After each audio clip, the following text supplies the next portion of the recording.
Good morning, everybody. Welcome to the Development Management Committee of the 28th of June. We have members of the public here and obviously all members of committee. Just some housekeeping. In the case of a fire alarm, the exit the doors of the building and make your way to the far end of the car park. There are toilets outside the door on the left, and water is available outside on the door on the right. Can I remind you, this is a public meeting. Members of the public are welcome to listen to the debate today, but unless registered as a speaker, you're not able to take part and speak. We are live webcasting today, so can I please remind members to use their microphones, as I was reminded, and remember to turn them off when speaking. And can I ask all members and members of the public to silence or switch off their phones, please? In terms of how items are presented, the order for each application is as follows. The case officer will present their report. Any objector will speak. The supporter will speak. Any parish or town council representative will speak, and then the ward member or members will speak. Members of the committee will be able to question each speaker on points of clarity. On the conclusion of the debate on each application, the members will vote and come to a decision. At this stage, I would like to ask the officers at the top table to introduce themselves. Thank you, Chair. My name is Amelia Bolter. I'm Senior Democratic Services Officer and Clerk to this committee. Good morning. My name is Bernard Taylor. I'm Vice Chairman of the committee and I'm a member of this committee as well. So. Good morning, everyone. I'm David Fairbairn. I'm Head of Legal Services and Monitoring Officer and the Legal Advisor to the committee this morning. Good morning. I'm Pat Weimer, Head of Development Management at South Hams Council. Good morning, my name is Liz Payne. I'm the Planning Officer for the first application. Can I ask for any apologies, please? Thank you, Chair. We received apologies from Councillor Rake with no substitute. Thank you. Thank you. We have item 1, which is the minutes. Can I ask all members would have had the minutes. Can I ask the committee to agree the minutes of the meeting of the 7th of June 23? Do I have a second? Yes. Thank you. Item 2, urgent business. There are no items of Chair's business to bring up today. Division of the agenda. I'm not aware of any reason to divide the agenda. Item 4, declarations of interest. Members, are there any declarations of interest on any of the topics to be covered today? Councillor Callaghan. As one of the Kingsbridge ward members, I publicly supported the Kingsbridge skate park, so I should probably declare that. Thank you. Do you still have an open mind? Yes, I do. Yes. No other declarations of interest at this point? Thank you. The list of speakers has been circulated to members. At this point, as I brought the first planning application to committee, I will step down and hand over to the Vice Chairman and move over into the members for this application. Thank you.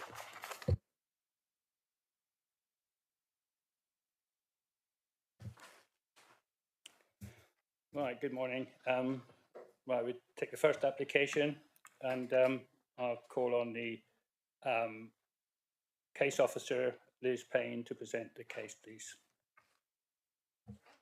Thank you. The application is a householder extension for a property at the Paddocks outside of Thurston. The application site is a residential dwelling approximately 1.5 kilometres northeast of the Thurston built-up area. The application site is this property here in the middle. There's a row of 5 properties. The application site is single storey, and the 2 properties either side of the application site are also single storey.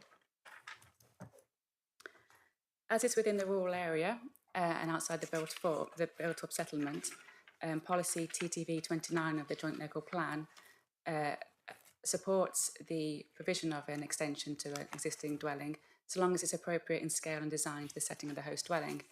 And in this case, the setting is the South Devon A&B and the undeveloped and heritage coast.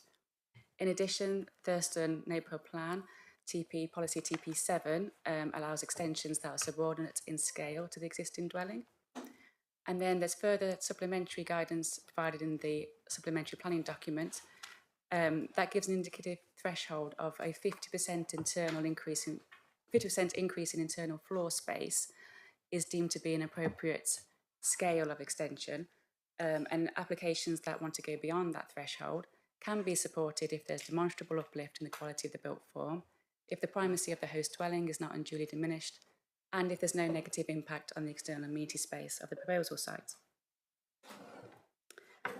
This is the existing property.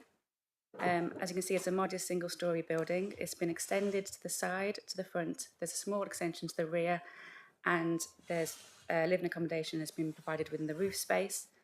And the property has already exceeded that 50% threshold in regards to internal floor space.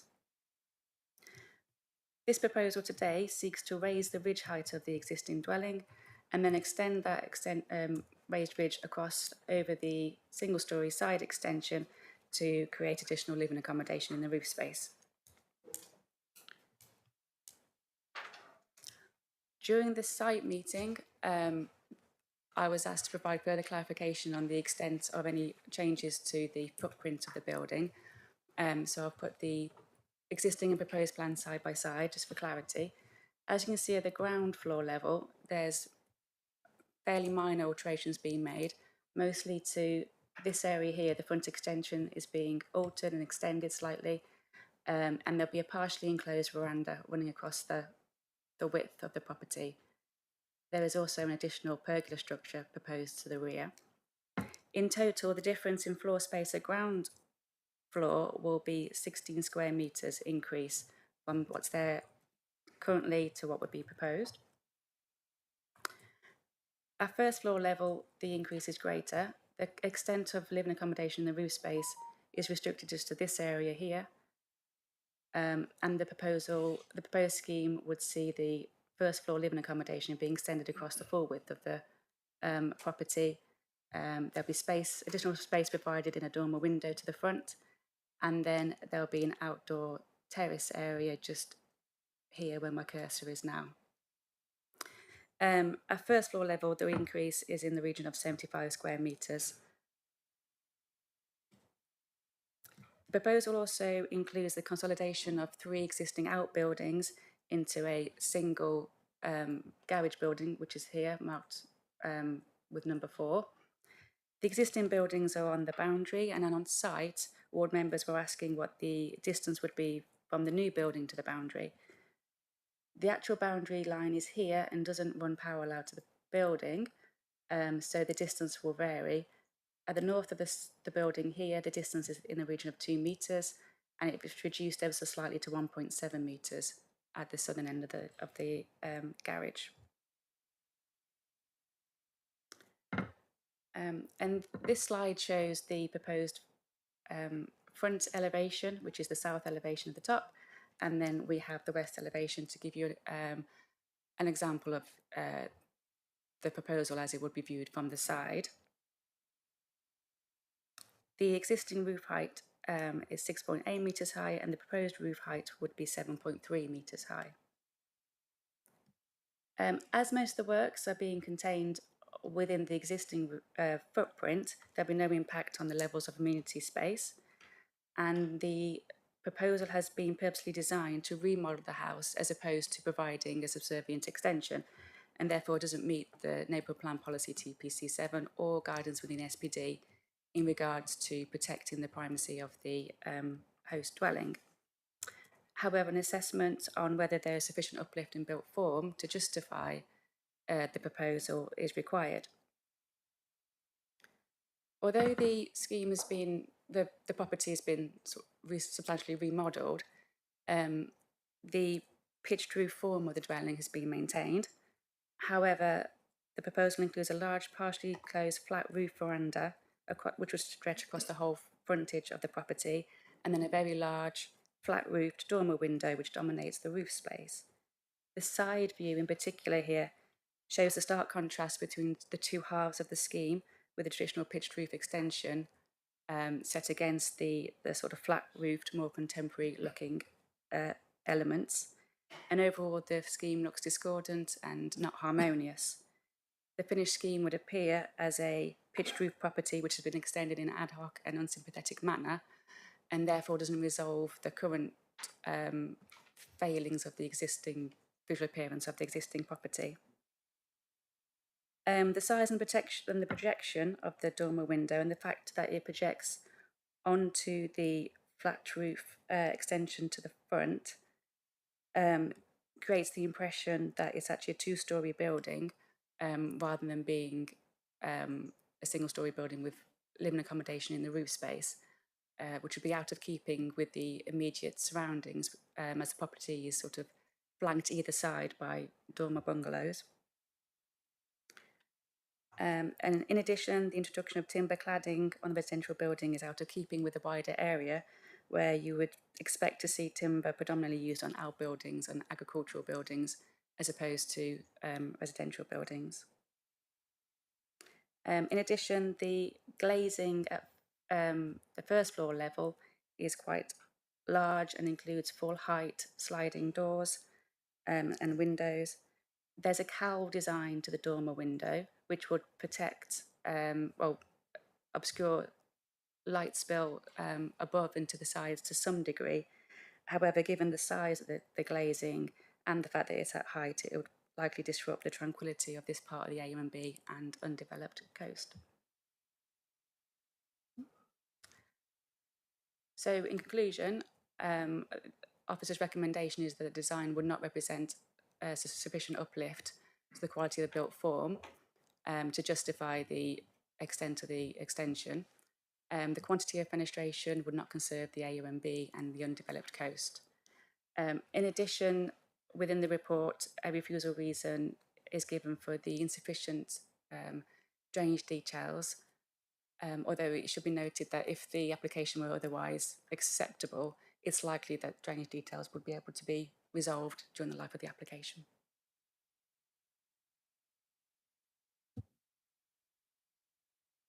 Liz, any questions for Liz from the members? Councillor Hodgson. Thank you, and thank you for a really clear explanation. I was wondering when we had the site visit, I thought it was a very useful site visit, but now I really hear much more about where the reasons for refusal. But so on that, if I could just tease that out slightly by the question. So is the main issue with this around the design rather than what's actually being done in terms of floor space, etc.?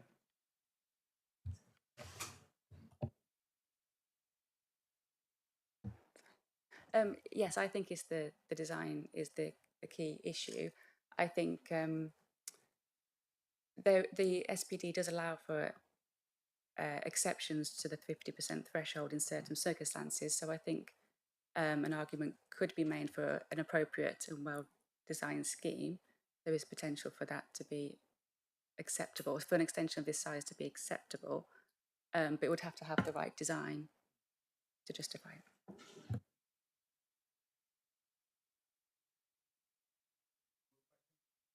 Any more questions from members? No? Everybody happy? Right, we'll move on to the speakers, if we may. There is no objectors, so we'll move to the supporter, which is Mr. John Salmon.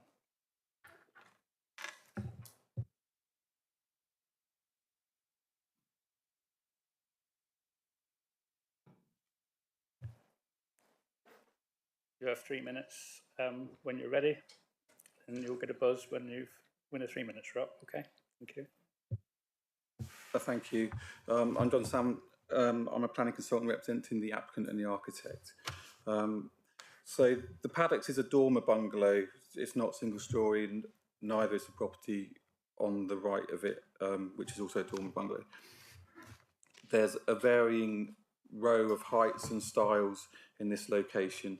The existing flat roof side extension is now over 20 years old, and it's proposed to extend the first floor accommodation over this while retaining the hipped roof dormer form of the building.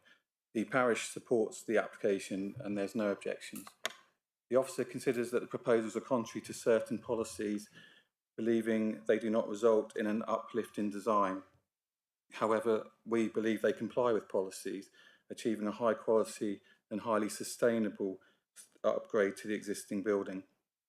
It has been stated that extension should not exceed 50% of the original footprint as it was in 1948.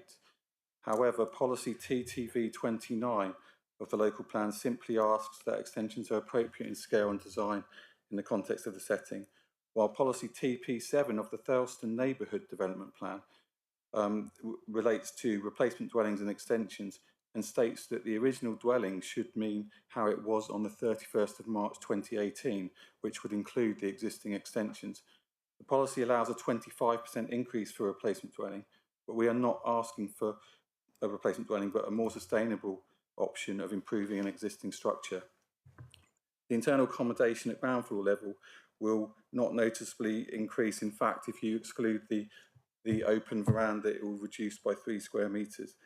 The increase at first floor level equates to a 27% increase in usable floor area across the whole dwelling, which broadly complies with policy TP7. The architects are RIBA award winner and RIBA jury member for the South West, who pride themselves in creating buildings that settle in their natural landscape.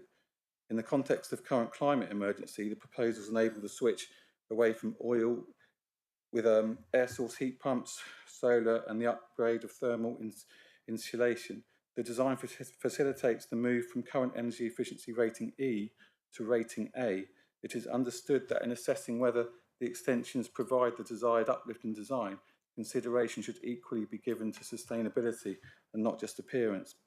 The proposals incorporate a conscious use of recessive materials, reinstate the symmetry of the building, and follow the RIBA guiding principles of retrofit and insulate first. The proposals limit the height increase required to that needed to facilitate Band A insulative values. The existing roof form mean it is not possible to insulate the building without the new roof form. The proposed design respects the landscape setting by sitting on the same footprint as the existing building and seeks to control any impact from glazing through the addition of louvered screens to minimise light spill, and glazing to the frontage is significantly recessed. Thank you. Thank you very much. Good timing. Any questions for Mr. Salmon? Yeah, Councillor Panel. Yes, you've heard the officer's comment on the large glazed window at on the first floor. Have you any comment on how much light will be spilled into the landscape from that?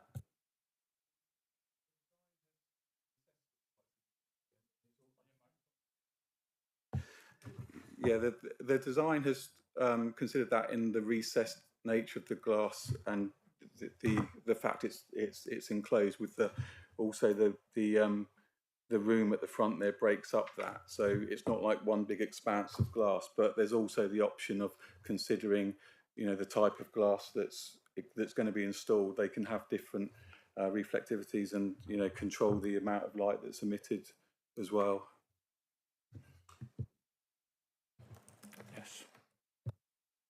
Yeah, thanks. I wanted to ask a similar question about the visibility of that first floor extension and large window and dormer space, and the visibility of it from distant viewpoints, because I think it's on a bit of a ridge there.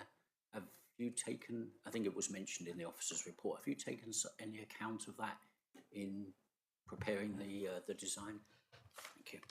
Yeah, so that it's part and parcel of the design consideration, really. We sought to keep it as a hipped roof, so it reduces the length of the ridge. It's still slightly lower than the building next door, which is a gabled property with a longer ridge. The recessive slate and timber at the first floor seeks to kind of make it as recessive as possible, really. And the open views of it are relatively limited from the surrounding lanes, etc. You've got hedges and trees that provide glimpses, and in those glimpses we believe it won't be harmful to the impacts. It won't be harmful to landscape. It will appear as a quality addition. Thank you, Councillor Bonham. Any more questions? Yes, Councillor Hudson. Thank you. Can I just ask that, it seems that that's kind of part of the big question on this, is the impact of that large dormer. Is it going to be timber clad? And if yes, is it going to be natural wood or is it going to be painted? In terms of colour, really. So the side elevations of the dormer, I believe, are actually zinc, which is, you know, a dark material. The central section and the internal parts will be timber. The predominant timber, I believe, is going to be silvered, so it will, you know, not be too stark against the white render. So it should blend in quite nicely. Can I just clarify? Is that what silvered cedar is it? On the bottom left there.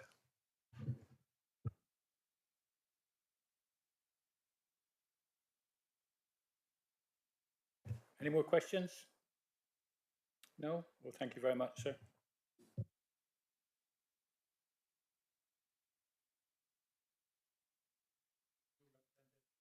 No representatives from the Parish Council. So we move on to the ward member, Councillor Long, please. Thank you, Chairman. Members, thank you for those who attended the site visit. I believe it, you know, with something like this, you need to have a site visit, and appreciated the questions and the depth that people had in looking at it. I did bring this to committee because of just for committee to consider, does the application before you provide the uplift on design and build quality to address the 50% sort of exceedance, and that exceedance is obviously on the first floor and the changes before us. And I think obviously this does challenge some policy areas and challenge some neighbourhood plan policies, but as you heard, the Thurleston Parish Council supports this application. So what I would want and sort of ask members is to look at the plans before you and see whether it, you know, give your consideration, is what is before you an uplift on build and design quality, and does that challenge the policies that we have, and whether, in your mind, whether it could go against officer recommendation or whether you'll go before officer recommendation. That's all I'm asking by bringing it to committee, and I'll leave it to you to debate and decide on this. Thank you, Chairman. Is there any questions from Councillor Long? No? Right, we'll move into the debate. Who would like to start this one? Well, I feel I'm on a roller coaster with this one, and the site visit. I just thought how much it would integrate the build, which has become lots of bits and pieces over the years, and forming it into one building just seemed such an advantage, and not with that much increase of an impact on the landscape. And it was interesting to hear that the wood would be, at least some of it, is to be end up in a silvered colour, because that gives me a different impression to the diagrams, which even the top right there is a brown wood, and perhaps would be more in contrast to the rest of the building. Although I must say, brown wood wouldn't normally be an objection I would have in the countryside. That a half metre higher, yeah, we've balked at this in the past, but for the reasons of improving the insulation, that's there's a word here, uplift, which I'm not sure I've got the full consequences about, but if it includes quality and of insulation and something like that, well, you know, half a metre and not being able to be seen from the footpath, when I hear the case officers make the case about the not the law, what is it, the plans that we have, then yes, it seems to me that there is a problem here with going against the guidelines that we have, and yet, you know, all of that is in my mind, and that's why I'm on a roller coaster. Thank you. Thank you, Councillor Abbott.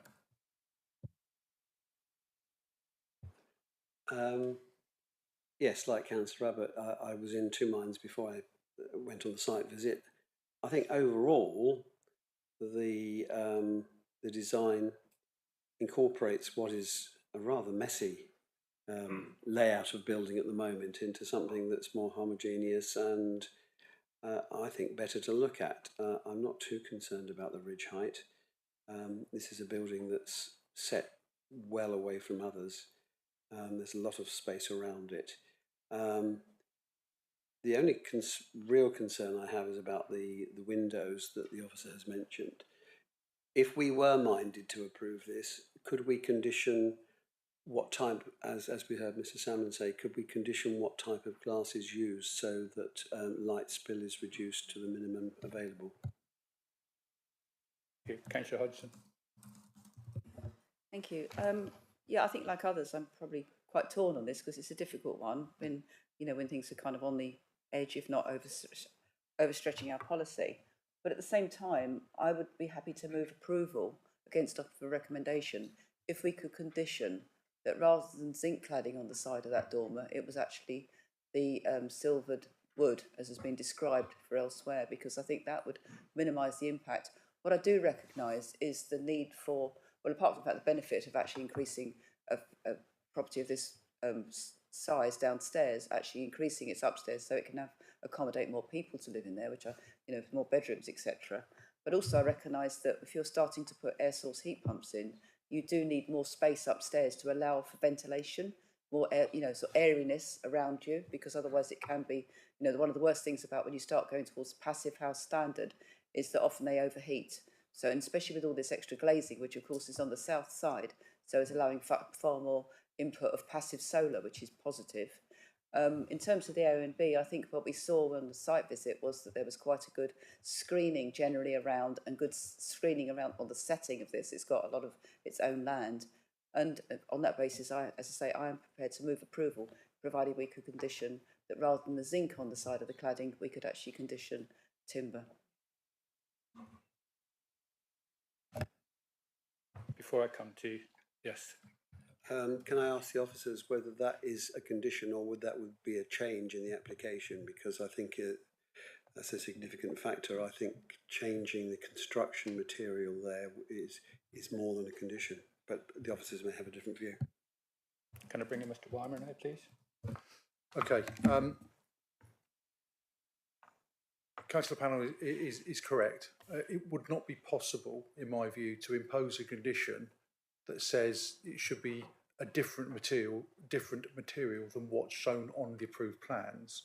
So the way forward with your proposal would be you're proposing approval subject to the receipt of revised plans that alters the cladding on the side of the dormers from zinc to silver timber. They would then form the approved plans, because you can't have a conflict between a condition saying it's got to be wood if you've got an approved plan saying it's zinc. So it can't be a condition, but it can form part of a recommendation. So it's approved. Sorry, revised plans have to be submitted to us. And I think the change isn't so significant that it would need re-advertising, but it would need those plans to come in. Can I just come back and just say the reason I suggest that there isn't zinc, because zinc can actually be very visible. It can jar, it can catch the light, which a silvered wood would sit in, either zinc, you know, either the wood or maybe just extending the slates onto it. But either way, I think the zinc would actually have quite an impact on the, you know, on the fact we're looking from the A&B perspective. In which case, I would suggest it would be your proposal would be approved subject to the receipt of revised plans showing an alternative appropriate material other than zinc on those elements. Thank you. Yes. Thank you. Can I have a seconder, please? Because I've had a proposal from Councillor Hodgson for approval. You second that? Right, I've got a seconder from Councillor Allen. Right, I've got a proposer and a seconder on that one. I think Councillor Callaghan wants to...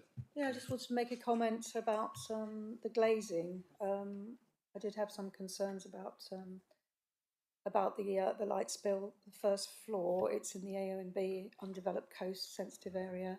And I noticed that the parish council themselves, although they did support the application, said they had concerns about the number of proposed roof lights, particularly as they mainly serve non-habitable spaces.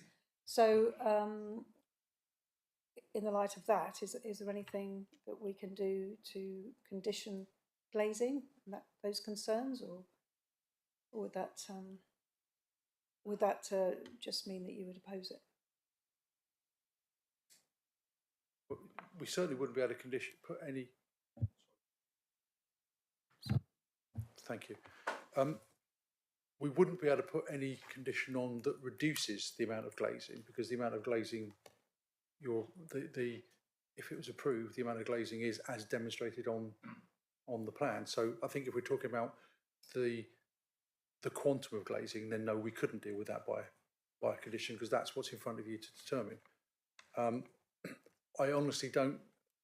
We've certainly in the past looked at conditions around seeking details on the type of glass to be installed, but that's mainly to do with non-reflective. I mean, you certainly wouldn't be able to put a condition on that effectively said there will be no light spill out, because if there's no light spill out, then you're effectively saying there's no light going into the building. But I mean, certainly the speaker suggested that there was something they could do around that. So you could impose a condition seeking details of glazing to be improved to minimise light spill, but you wouldn't be able to condition a reduction in the level of glazing. That would need to be a fresh set of plans.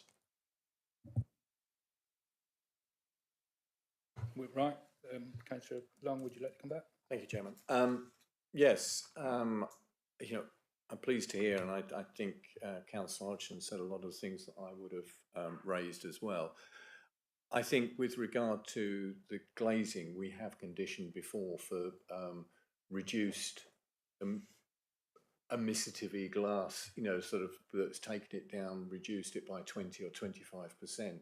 And I think that type of glazing within the upper first floor windows and on the roof lights, and particularly the light well as well, would reduce that, and it has proven effective in other applications where it's been approved, and I've seen it installed. So there is an opportunity, and I suppose that condition could come in where that would be approved by officers as part of the condition. Details would have to be provided. On this, it is, the balance, it is, I wouldn't say it's an isolated position, but it's well covered and screened by the hedgerows and from a distance. And when we look at it, it is retaining sort of the pitch, the slate, the treatment of it may be different from other areas, but it certainly does improve the insulation and the sustainability of the property, which we are looking for.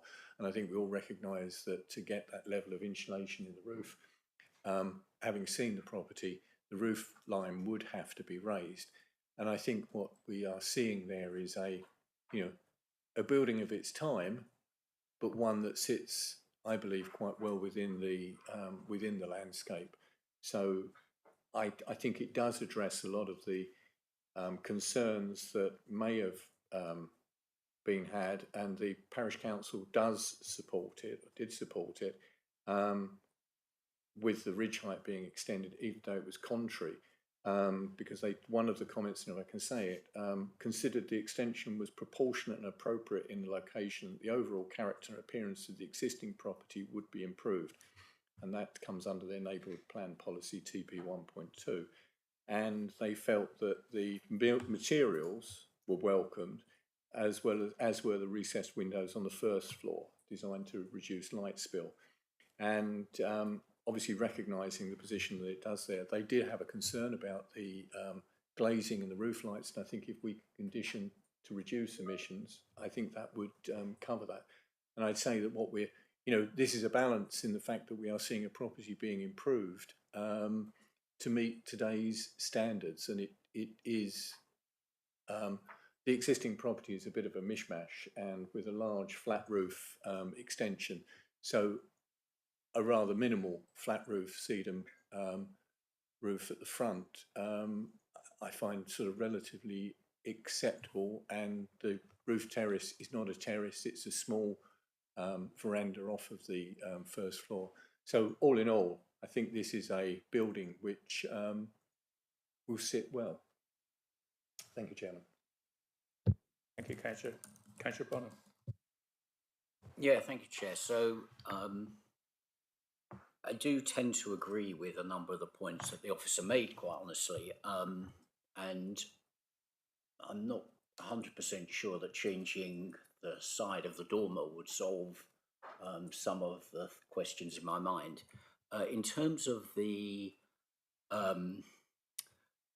improvements to the design, I suspect that there is some improvement here. I mean, for the it looks like there's a step up in build quality. The question more in my mind is whether there's the design is appropriate in scale in the context of the setting, and I'm quite concerned about the size and the scale of the dormer, and that seems to me to be a bit incongruous and a bit out of scale and out of proportion, and that is a factor I'm not sure can be addressed by the other suggestions that have been made by other councillors. So I'm still very much open-minded about this, but I think some parts of it are improved and some are not. Thank you. Thank you. Is there anyone else? Councillor Panel. Yes, I'm just wondering if I agree with Councillor Long about the glazing that will emit less light, and I'm wondering if the proposer and seconder would accept a condition on that.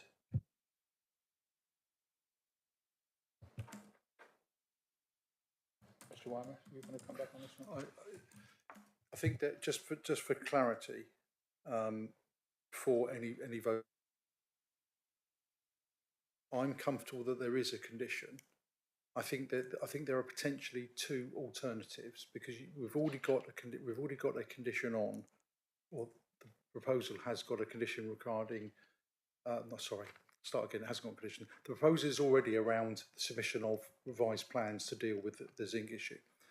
So I think if the applicant chooses to alter the description of the glazing on those plans to say that it is glazing that reduces light spill by 20-25% below clear glass, then it would be a condition saying completion in accordance with the glazing in accordance with the approved plans.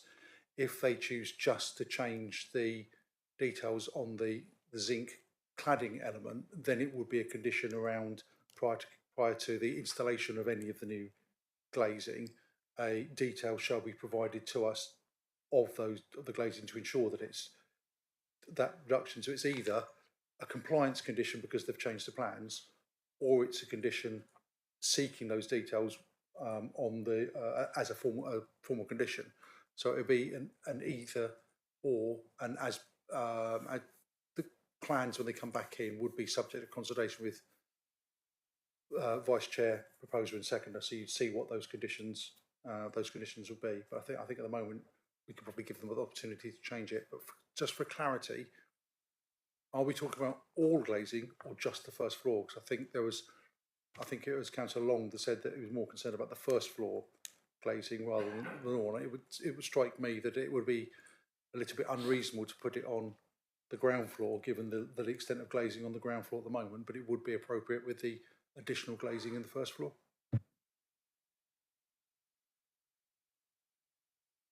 Councillor Abbott. No, that's what I want to follow on afterwards. Nice. I would agree, just the first floor. Yeah, Chairman, I agree. The first floor, I was looking at just first floor and any roof lights as well. Thank you. I'm happy to accept that. Yeah, just to point out as well, as far as I understand it, if you have non-reflective glazing, or reflective, non-reflective glazing, I think it actually also helps keep the warmth in. There's it slows down the heat moving out. So actually, it's a better form of insulation as well for the building, particularly in the winter. Too technical for me, that is, Councillor. Right, is there any? Thank you. Thank you. So the discussions are very interesting. We've addressed principally the points of refusal that came up under 1 and 2, but not on 3, which is about drainage. And we're working on it now. Surface water. I don't know. Is there anything to be said about this?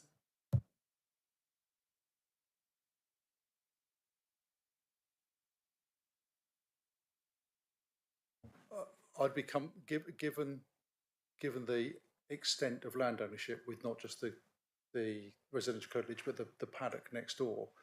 I'm certain that there would be a surface water drainage solution. So I think that could just be dealt with by condition rather than requiring a full-blown design system out. But it would need to be a condition saying that seeking those drainage details. Are we able to condition water butts? It's an opportunity to check, since they're changing what's coming off the roof, that we can actually ask for improved retention of water, because that is a major issue with droughts coming in, and this is a massive roof space that could really contribute. I think the agents heard your comment. I don't believe we've got a policy that specifically says under climate change.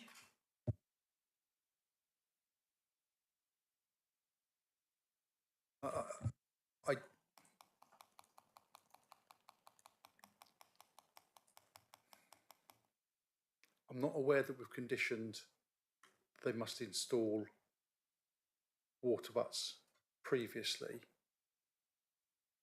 I'd probably want to have another look at the SPD to see whether I'd be comfortable that whether we could or couldn't put it in a condition. But we could certainly put it on as an informative that the council would expect that the surface water solution would take would look at all measures to reduce the impact of climate change and the loss of surface water.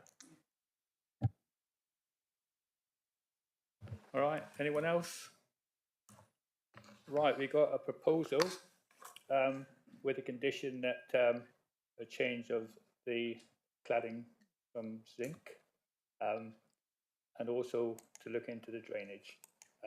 Is everyone happy with that? Glazing. And the glass, the non-reflective. The glazing, sorry. Mr. Yeah, just to be clear, it is, I believe that the proposal is a delegated approval subject to receipt of revised plans showing an alternative material than the zinc. So we haven't discussed, because the officer's recommendation is for refusal, we haven't discussed any other conditions. We just talked about certain conditions. So I think it'd also have to be other conditions, standard ones in terms of time for commencement, standard commencement within 3 years, completion in accordance with the approved plans, the condition around the glazing, whether that's a compliance condition or a details to be supplied depending on what's on the plans, surface water drainage condition as mentioned,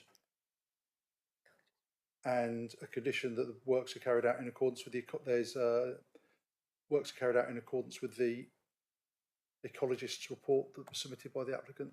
I think that's probably it, but we would need those conditions on there as well, just for clarity.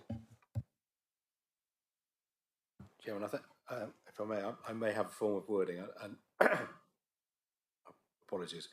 The suggested wording is that the application be approved subject to receipt of amended plans showing the replacement of the zinc panels with alternative materials and a notation that shows the glazing at the first floor being reduced by 25% compared with normal glass, provided always that if the applicant does not include the latter in revised plans, a condition to that effect be included, and together with such other conditions as may be determined by the head of planning in consultation with the proposer and seconder. Yes. All right. Mr. Weimer, I would have also expected a condition on lighting with no additional external lighting, because there's none shown on the plans for the sort of upper levels. This obviously would have an impact.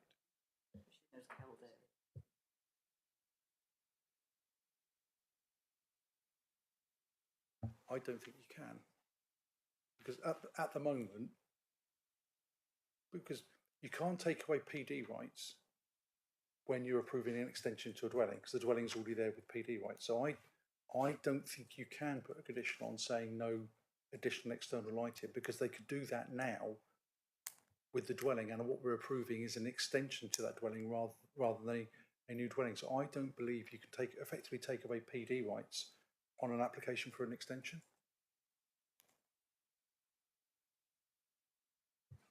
Chairman, if I can come back, we did remove PD rights on some windows in the extension because they couldn't replace windows in the extension, because it would have impacted the neighbours.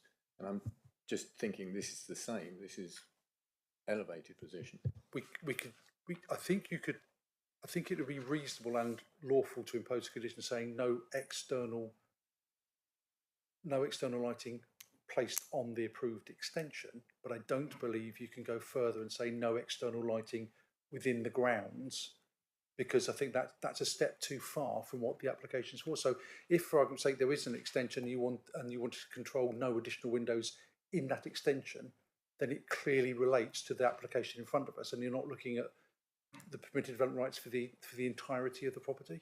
So if you're concerned about external lighting on the additional first floor, then I think yes, you could put a condition on. But my apologies if I misunderstood, but I thought you were referring to external lighting across the entirety of the site. I should have been clearer, Chairman. My concern is obviously we have larger windows and glazing with cutting back that. I wouldn't want to see any external lighting on those first floor areas, because that would impact.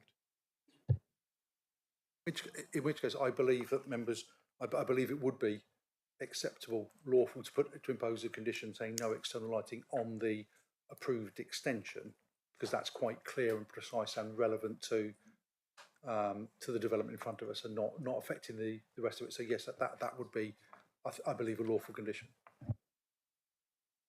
Okay, Kai?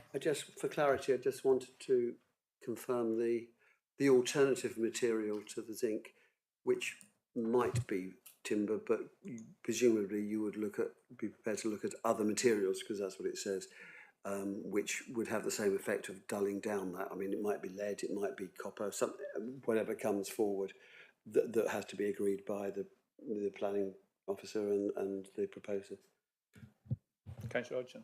I would just say that what I was going towards really was materials that are already actually prescribed in the new developments. So obviously they're putting slates on the roof, so they could extend the slates there, or the timber cladding, rather than just another material that's going to catch the eye, and particularly metals of zinc, whether it's copper, which takes a while to go to verdigris, but any of those metals are all going to be much more reflective, whereas slates or timber are actually going to be non-reflective.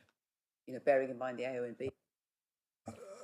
I think the proposal is going to be quite clear in that it's subject to the receipt of revised plans, satisfactory revised plans, and those revised plans will be considered by officers in conjunction with the vice chair, the proposer, and the seconder. So it will not be a solely an officer decision. So if something comes in that the proposer and the seconder say, no, that's not what we were getting at, then we'd go back. So my suspicion is copper would not be an acceptable material. I think we'd be looking for, as Councillor Hodgson said, just an extension of some of the existing materials that are one of the existing materials that's already on the scheme.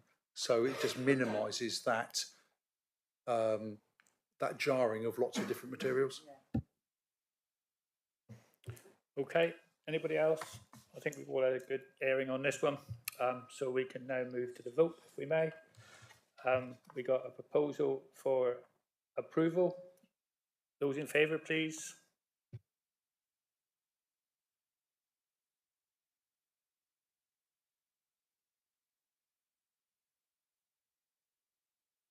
That's unanimous. Thank you very much. So that application is approved. Thank you very much.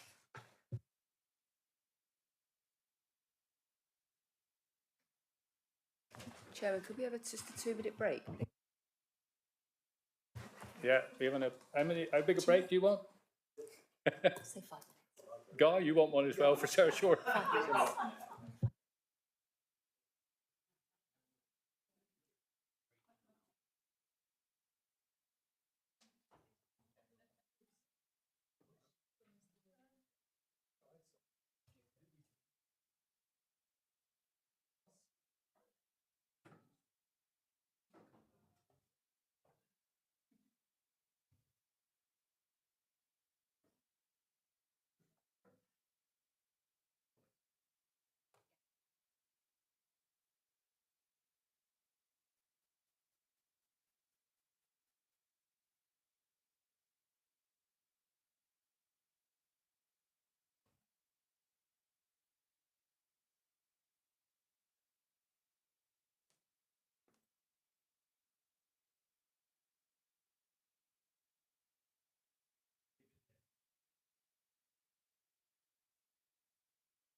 Thank you, everybody, for waiting. There's an echo somewhere.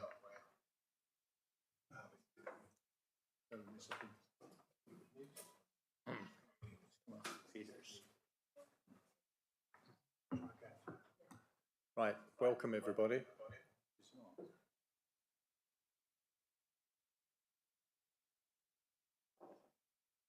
A slight technical hitch. One more time.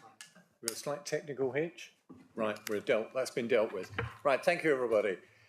We now return to business. We return to item 6B, which is the case number 138123 FUL, Birdsong at Wembury.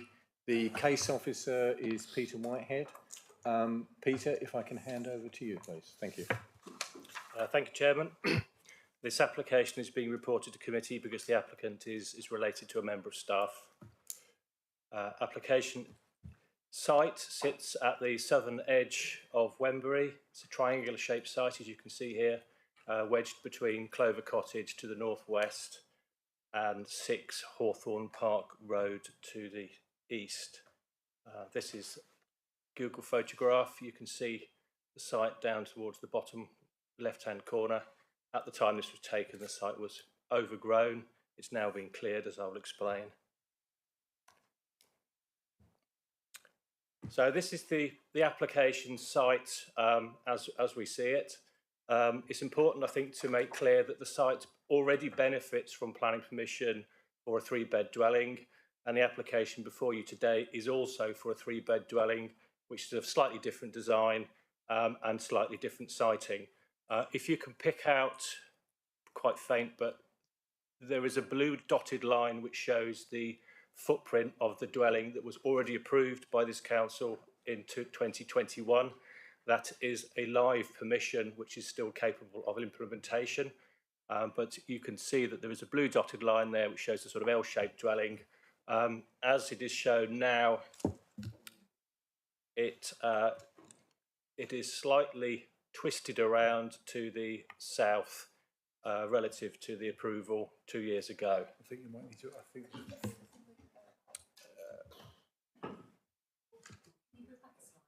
yeah. It's a way of you should be able to highlight. I haven't got a highlighter. You just hold that one for the middle.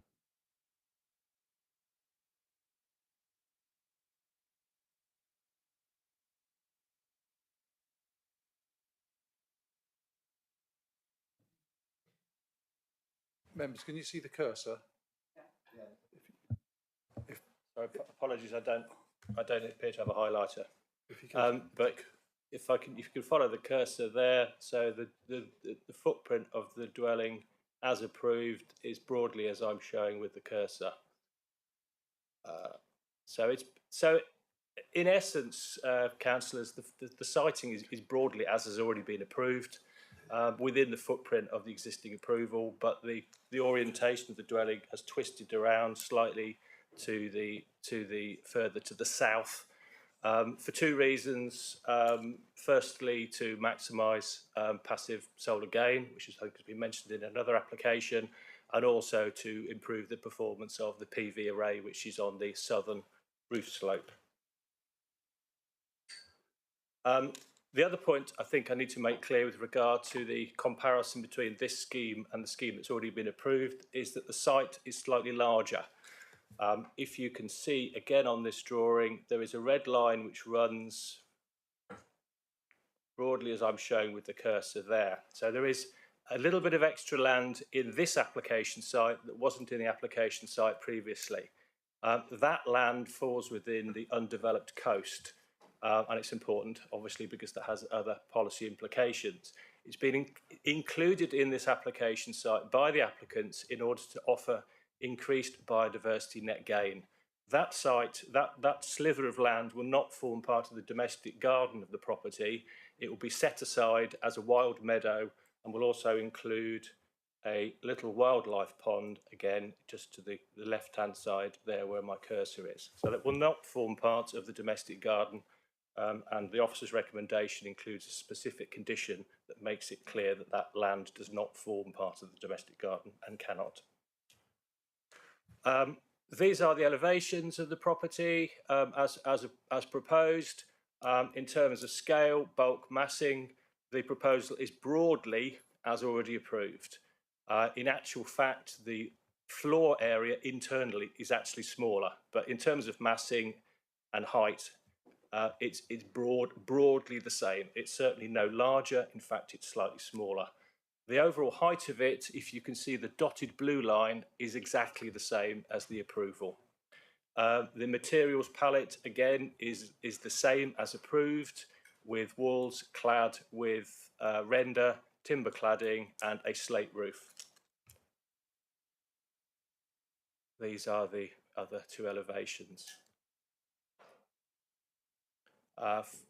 Floor plans, first ground floor here, open living space to the ground floor as shown, and then 3 beds upstairs and a separate study in a separate wing. This is the site. I don't think members saw the site. There was no site visit to this one, but this is the site. As noted, on the corner of Cliff Road and Hawthorne Park Road, there's a digger already on site. Obviously, the site already benefits from an existing permission, as said. This is looking up Hawthorne Park Road. Site effectively sits in a valley. The ground rises to both sides. So Hawthorne Park Road rises up to the east of the site, and then Cliff Road rises up on the opposite side. This is Cliff Road that runs down towards the beach, becomes a public footpath at this point. This is again looking down. You can see the Harris fencing around the site. You get a better impression of topography here. You can see the other side of the village of Wembury again on the skyline in the distance, so the site effectively sits in a valley. This again is just looking down from the site, is on the left-hand side, out of frame, and then the site is on the right-hand side here, but you can get the impression of the sort of topography, style of houses, the amount of landscaping and so on and so forth. So, Chairman and Councillors, the key issues here,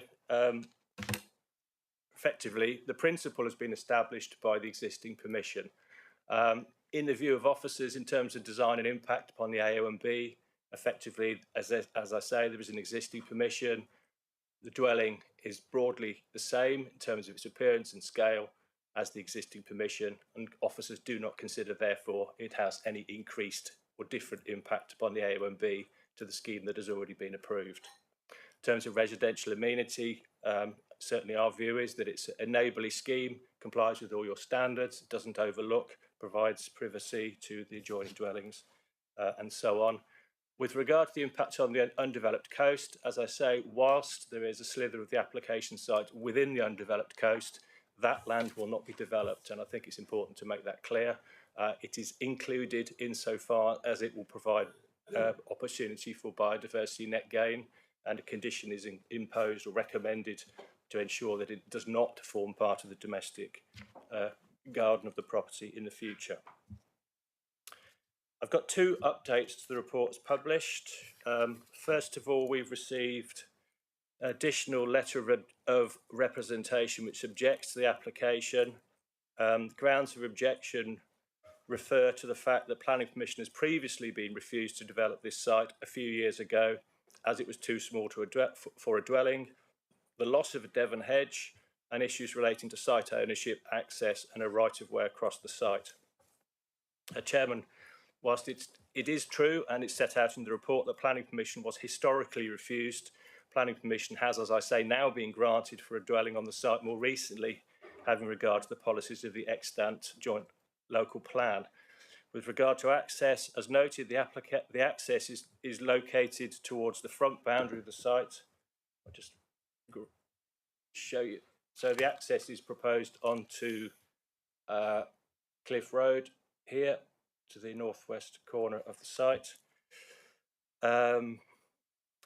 as indeed as per the existing approval. The applicant has also confirmed in response to me that no Devon hedge has been removed insofar as the works so far have been undertaken on site to clear the site. What has been removed is merely rubble on the site when it was cleared. The applicant has also confirmed that he is the owner of the site in response to claims that he doesn't own the entire site, and that the right-of-way issue noted by the objector is a civil issue. I also have an amended condition. The recommendation before you has a pre-commencement condition relating to surface water drainage, as at the point the report was drafted, we were still discussing drainage with the applicant and our own drainage consultee. I've now received further plans from the applicant, which our drainage consultee is content with, and therefore have changed the condition from one of pre-commencement to compliance with the submitted scheme. Other than that, Chairman, the recommendation is as set out. Officers recommend approval subject to a legal agreement to secure to prevent impact upon the Tamar European Marine Site. Thank you. Thank you, Mr. Whitehead. Are there any questions of the officer in his presentation? Thank you. Yeah, I know you're saying it's a civil matter, but can you just point out where is it a public footpath that goes across the site?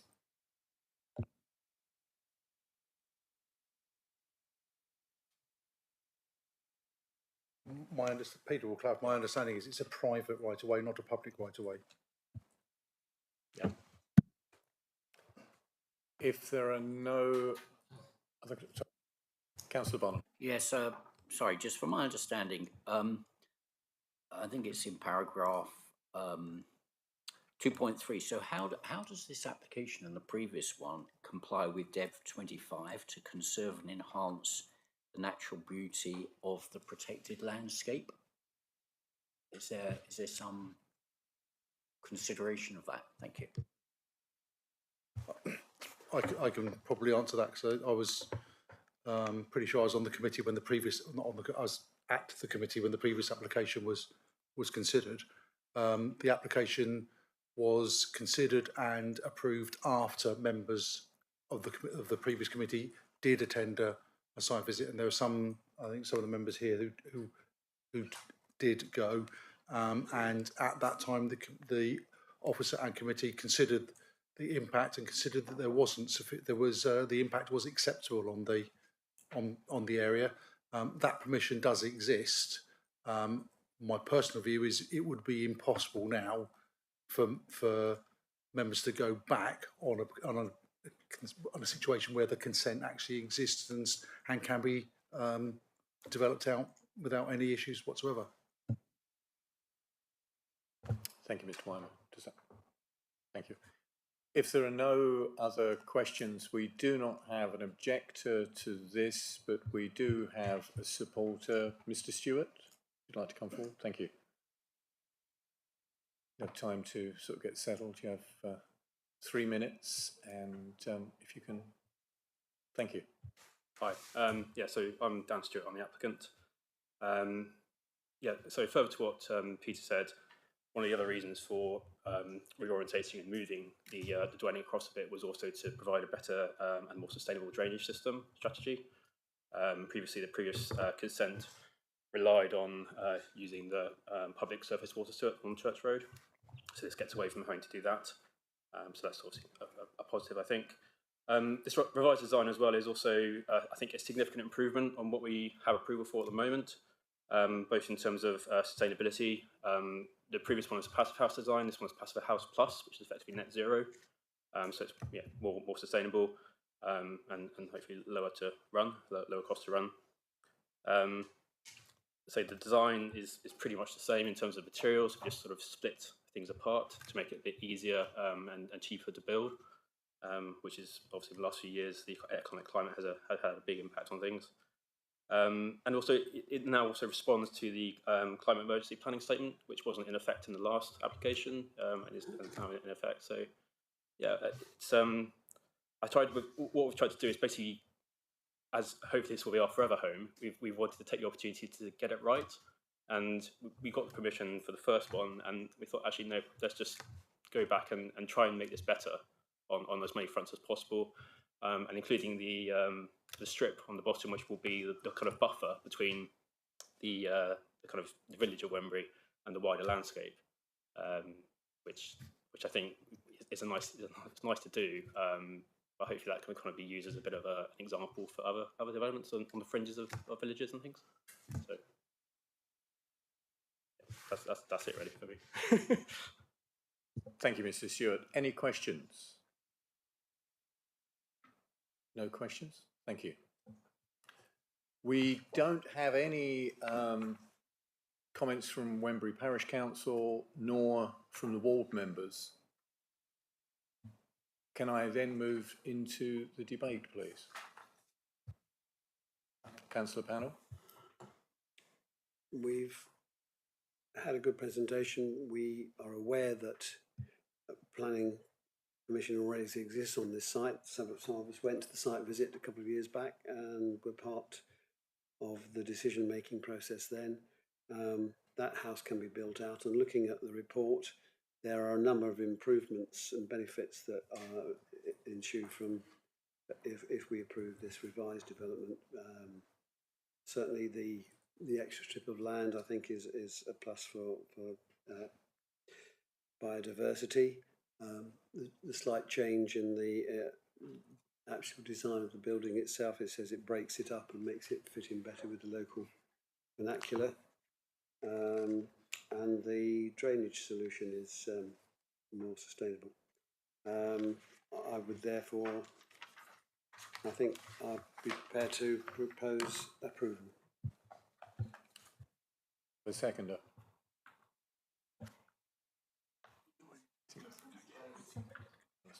Thank you. We have a proposer, a seconder. Do we have any other comments? Mr. Wyman. Just for clarity, can the proposer and seconder just confirm that you're happy with the revised drainage condition as set out by the officer? Just for yes. Any other comments? If there are no other comments, can I move to the vote, please? We have a proposer and seconder. Can I see a show of hands, please? Thank you. That is approved. We'll move on to the next officer. Can I thank Mr. Whitehead, the officer? Thank you very much.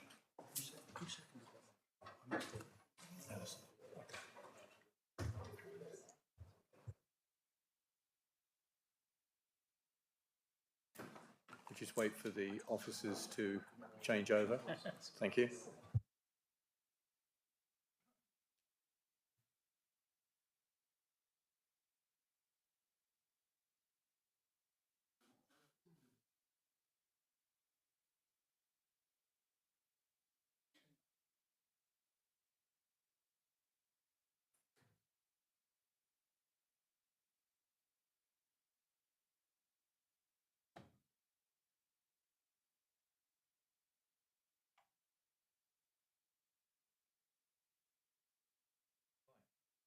Right, thank you everybody. We are now on to agenda item 6C, which is 135523 VAR, Oak Hill Farm, Yampton, and the case officer is...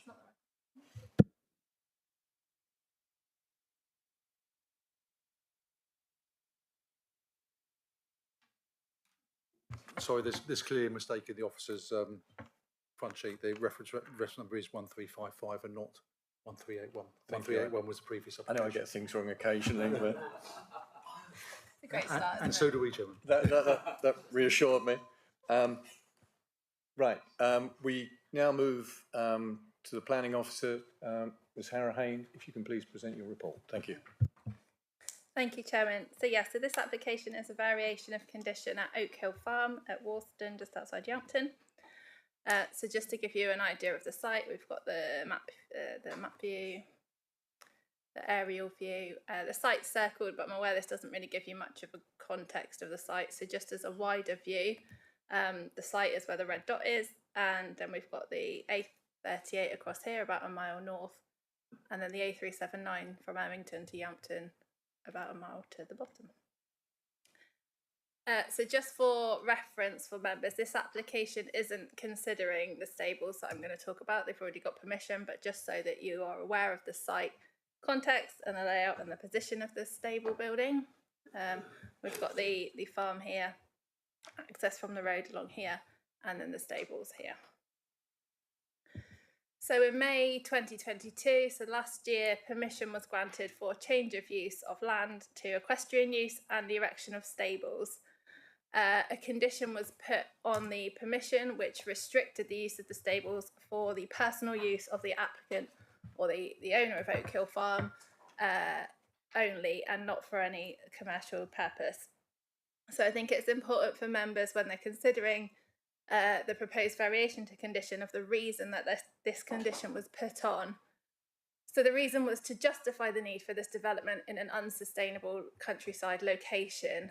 And what I would like to clarify for members, because there's been a bit of discussion, an unsustainable location does not necessarily equal a highways objection. So if we were objecting, or highways were objecting on highway grounds, that might be things to do with road safety, there might be a dangerous junction, a significant increase in traffic, things like that. Whereas unsustainable location is different, and I will go on to talk about that, but I just want to put that in members' minds that highways objection is not what we're talking about here.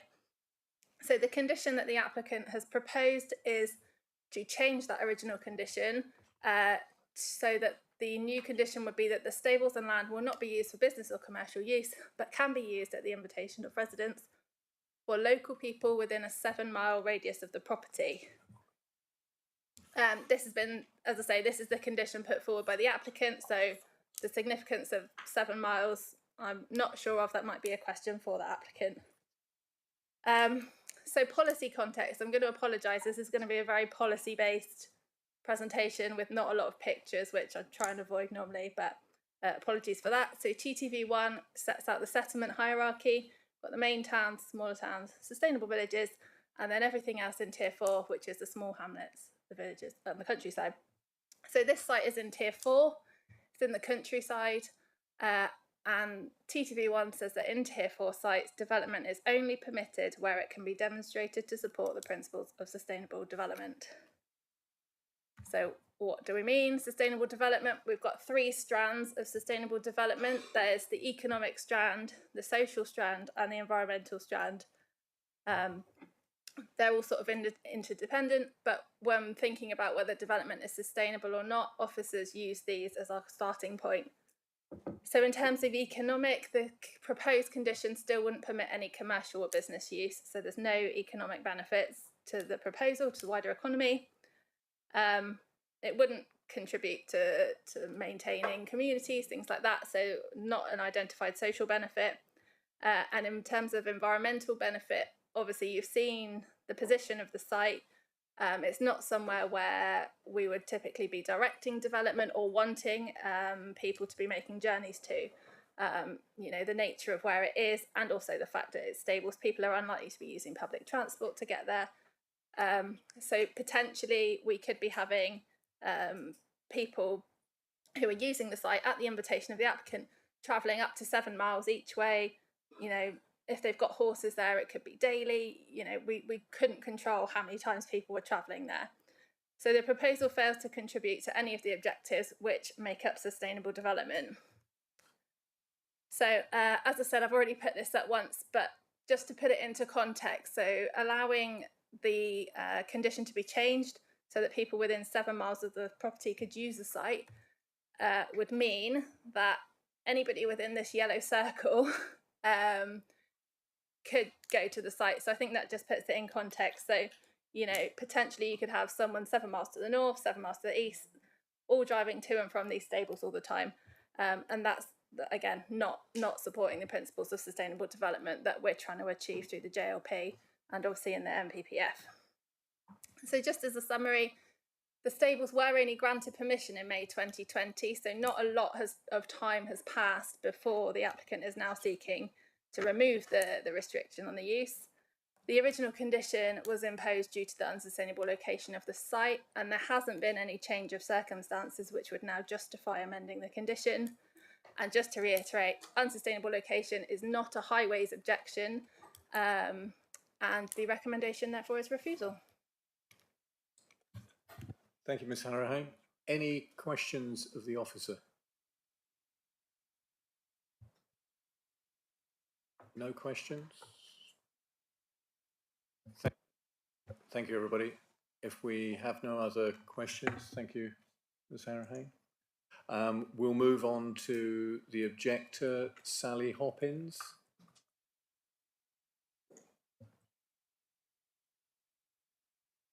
If you'd like to get comfortable and then start when you can. If you'd like to switch on. Okay, hi, next slide please. My name's Sally Hoppins. I own the land adjacent to that property. It's run as a, it's CPH, it's run as a small holding, and I breed rare breed sheep, a DEFRA recognised rare breed sheep. I've been there for over 12 years, and the reason I mention that is because I'm not an absent owner. The land is run, it's in good heart, and it is used every bit of it for haylage, for sheep, as it should be for agriculture. If my concern was the application is running away, there was a condition on the original application that drainage should be looked at. It's directly in line with the runoff from my field. We have substantial flooding in the area already. Highways Road is out and flooding the road. The rest of the flooding comes from a different direction, down through my property and on to the Yelm in various directions. Where my field drains can't control it, it then goes over land. It's life. I can't alter that. Next slide, please. If you look there, you'll see the location of the property, and you'll see it sits into a valley, and that's our problem. And again, nothing any of us could do about it. It's the lay of the land. The water runs downhill, down through that land, and it down to the Yelm and through mine. Next slide, please. This shows my lambing paddock that I actually cannot use at the moment. That is one of the overland runs of the water. When they first developed the land without planning and dug the foundation, it flooded immediately and has continued to flood since. My problem with it was that development of the land and the use by liveries and what have you would mean that the water would build up together with the effluent and block the runoff from my field, thereby making my field wet. If you look on that picture there, you can see the lay of the land, you see the stables list, you see next to it a substantial dung heap because it's not accessible during the winter months. That is now something like, I don't know, say 10 feet by 4 feet full of muck that they can't remove because they can't get on in the winter. Next slide, please. There you'll see, after modest rainfall, my point, it comes from my land, I'm not sure where the drains run underneath. I can only tell you where they run overland, but they most assuredly go there. You'll also see runoff from the muck heap. I also have pictures of where the land has actually changed, where you can see that it's running back onto my land, therefore making the grass greener. So you might think fertilising, it's not, it's still land. Next slide, please. There's the new unplanned access way. Can you conclude, please? You've had your 3 minutes. Giving access to my property 24/7 for liveries. Thank you, Ms. Hoppins. Are there any questions? Members? Yeah, thanks very much for coming along and thanks for your presentation. And I'm sorry it's having an impact, but could you just help me and all of us understand what additional concern there would be if we approve this new application? That's not really clear to me from what you've said so far. I think the problem is there's a little bit of a difference between having a temporary stable block for personal use than there is for bringing in liveries as we've had on the land. It's a dung application, and it's the fact that a condition of the original planning was that the drainage would be looked at and hasn't been. So it was a condition of the original planning. Because that's not been done, because they've put another load of stone in there now, it's basically obstructing everything. They then put dung heaps on, there was no room to actually change the flow of the water. so it's going to back up onto my land. Agricultural wise, that is an absolute no-no. Mixed with effluent and what have you from a substantial dung heap that's not regularly emptied, because it can't be because it's so wet. So that was my main problem, and the fact that if you granted well, as you've all seen, if you grant the change of use to, I didn't realise it was as bad as within 7 miles, but you're then saying that it's commercial usage.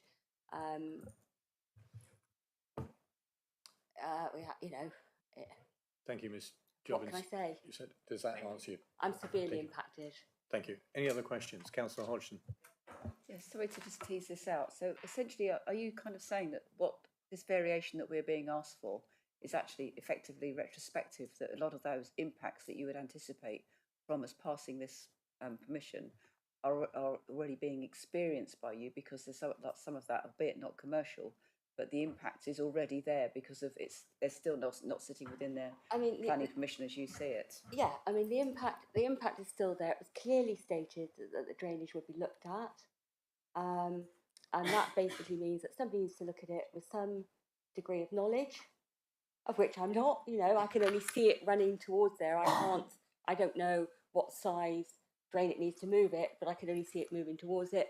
So it needs somebody with some degree of knowledge to say it needs a pipe to go from A to B, then I won't have a problem with the drainage. However, because the position of it is literally right on my boundary, you know, I even had the contractor ringing me up, the latest contractor, saying, can I bring 3 trailer loads of stone down over your land because we can't get to the back of it. Thank you, Ms. Jobbins. I think you've covered it for you, Councillor Hodgson. Thank you. I'm struggling. Thank you. I'm struggling.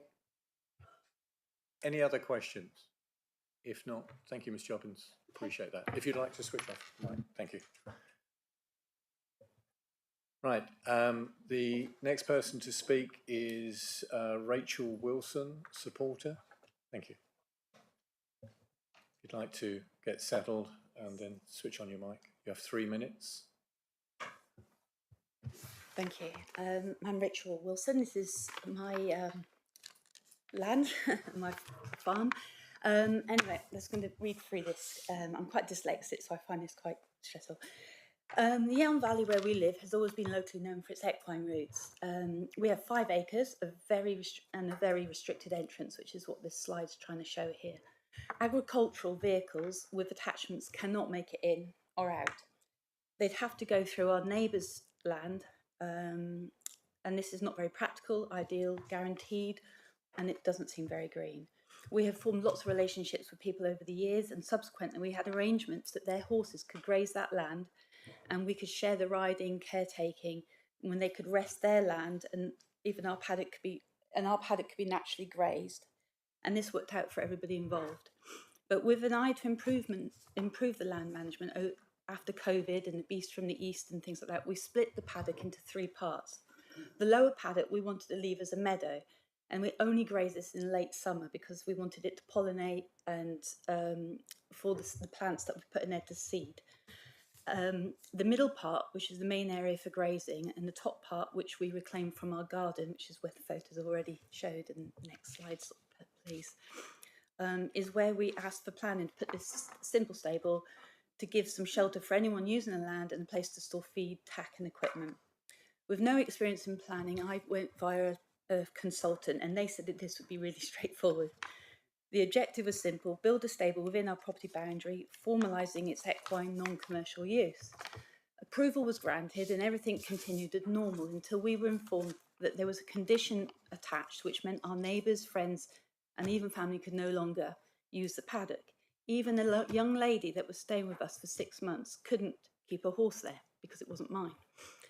What was a simple local exchange between friends had suddenly become a completely ineffective, environmentally taxing arrangement. Those horses had to go to Saltash. So it was like it's essential to note that this was never a profit-making scheme, but rather a sustainable system for land management. An arrangement between friends that now we face dramatically widening that hedge that I showed you previously and letting the land go to ruin, neither of which is an option I want to pursue. However, both of those would have been cheaper. So we've ended up here today because we've been told this is not sustainable. But I argue our primary aim is sustainability and regeneration. We're working with the land and the community to take care of this small area in the most sustainable way, avoiding agricultural equipment coming onto our land, minimising disruption to the diverse grasses, meadow flowers, trees that I've even planted down in the bottom meadow, and I rehome hedgehogs in that area. So I don't want machines cutting it. Reducing the carbon in the atmosphere with carbon capture. Within a mile of our land, there are 10 holiday lets. Can you use your time? And countless stables with no residents or requiring vehicle access. Thank you, Ms Wilson. Are there any questions? Councillor Hodgson. I just wanted to clarify whether or not you're resident on the land. Oh, yeah, Thank you. Councillor Allen. So I wanted to ask why you wanted a 7 mile buffer, if it's just for... Sorry, when we put in the permission, we were asked for more details and more specific stuff, and we were really ignorant as to what to do here. And it seemed like we were being pushed to put a label on it, so that's why that ended up there. We were willing to accept 4 miles, or, you know, just basically the friend that was using it at the time lived in Nos Mayo, and this was on her way to work on the A30. She'd go via Nos Mayo, to us, on her way to work in Plymouth, come back on the way home. That was the arrangement, and she was 4 miles away, but she's had to put her horses to Saltash now, so it's a whole heap more commuting. Thank you, Ms Wilson. Does that respond? Any other questions?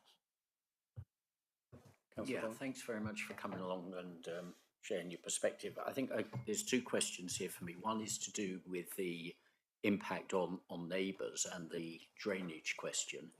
Do you see a way, do you understand that concern, and do you see a way of mitigating that? Because I think I'm personally a bit concerned, and we don't want neighbour conflict. Yes, Sally lives uphill of me, and her drainage comes onto my land, and it's quite a steep path. And we have put drainage in situation, and we've recently improved it because of the last winter we had a slight waterlogging of that ground. So we realised even what we had wasn't good enough, and we've since then asked somebody to come along who's put in more drainage, more French drains, and different types of drainage in order to make the land much more sustainable. We've directed it into a pond area, a wildlife pond that we have in our back garden, so that it's all directing it into this to the elm, which is just downhill from us. And we have done this. We haven't submitted it yet because each time these things keep costing money, and it's like, well, if I'm not going to get, you know, this could be pointless doing it. So we have the consultant that was dealing with it put some drainage requirements in, but it seemed that that wasn't adequate. So this is but that's a separate condition. Okay, thank you. My second point is about the 7 mile radius. So, you know, I think looking at what the officer showed us does suggest that 7 miles is quite excessive and a lot of traffic. So would you consider a much shorter range for, you know, really close neighbours? And I think that would be, so what would you maybe think about as an option? Well, for me, the lady that I had in Nos Mayo coming to use us, or the woman that was staying with me, or the woman that that previous to when she stayed with me, she lived in Brixham, you know, these were all within their commuting areas. So it was hard to put a label on what a number could be.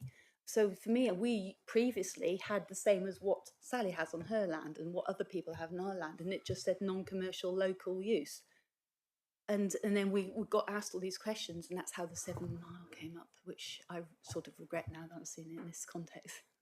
So anything would be better, but just not sole use, which is what it's been put on. Thank you, Ms Wilson. Does that answer? Councillor Nix.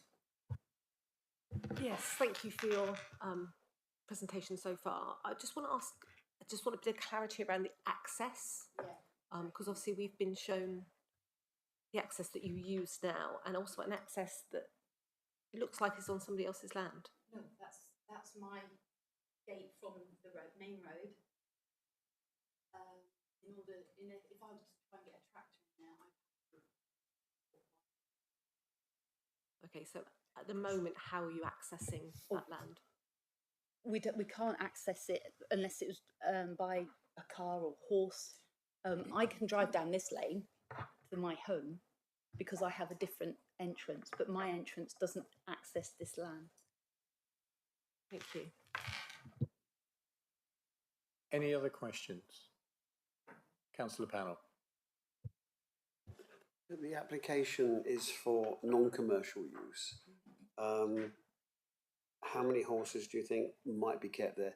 How would observers know whether the use was commercial or a friendly arrangement? I suppose at the minute, well, the stables has only got space for two. That we've got 5 acres there, but we're only using, I think it's probably around 2 to 3 of those for the horses, because the lower meadow is kept as meadow and not grazed. How would they know it's not commercial? I suppose because it's an independent thing and it's not. I'm not taking any money for it. It's as and when they want it. I can't quantify that, but it's not like there's a riding school feature to it. There's no school. I haven't done this before, and I don't know how you could quantify Thank you, Ms. that. Wilson. Any other questions? Thank you. Any further questions? Councillor Hodgson. What was mentioned earlier in the presentation from your neighbour was about a problem with a dung heap that can't be got rid of or accessed. How do you, I mean, potentially there could be more.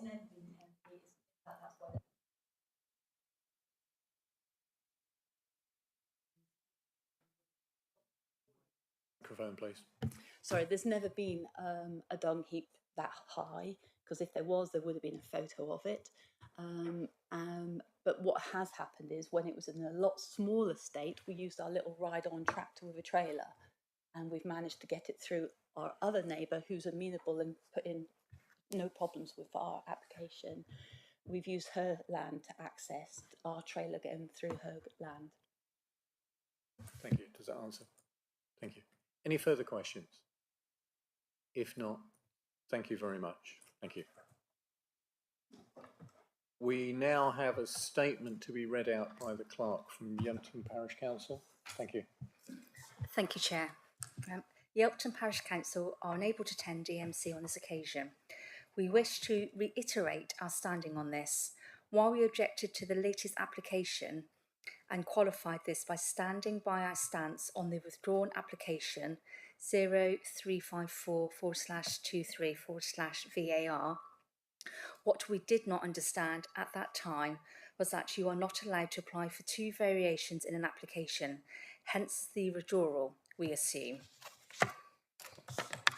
Therefore, to qualify our stance, we do not object to this application if the Development Management Committee decides to issue a successful decision notice. It should stipulate no business or commercial use. The lighting issue, we assume, would be addressed by another application at some time. Thank you. Thank you. Obviously, we cannot ask any questions on that. So we'll now move to Councillor Thomas, ward member for Newton and Yempton.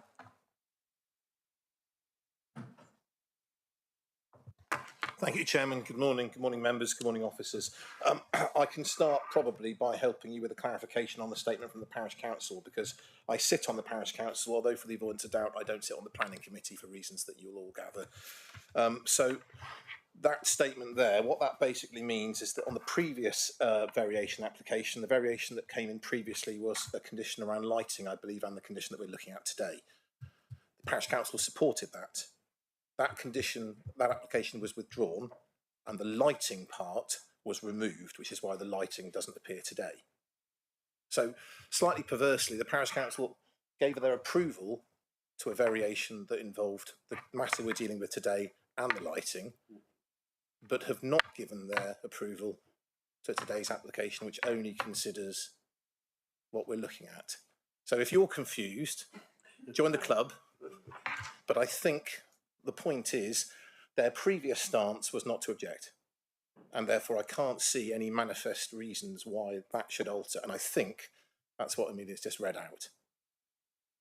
Thank you for that clarification, I think. Okay, right, moving on to the substantive issue. The first thing to say is Ms Hurin's report, I cannot argue with the policy, and indeed it is the officer's absolute right to apply our policy. And I agree and accept that entirely. I want to come on to why I've brought it to you specifically, which is for reasons that we can make a political decision to go with or against officer recommendations, such as your right as the planning committee. The first thing I would say is people don't tend to use public transport to access stables in the South Hams. Ordinarily they don't, and that in many ways sums up my difficulty with our current planning policy, certainly around sustainability and around what we're doing. So the stables were granted permission. I thought the original application was in May 20 when it was first granted, but I'll take your word for it if it's later. Clarify. It was, well, No, the suffix for the application was 22, so May 2022. Anyway, that's by the way.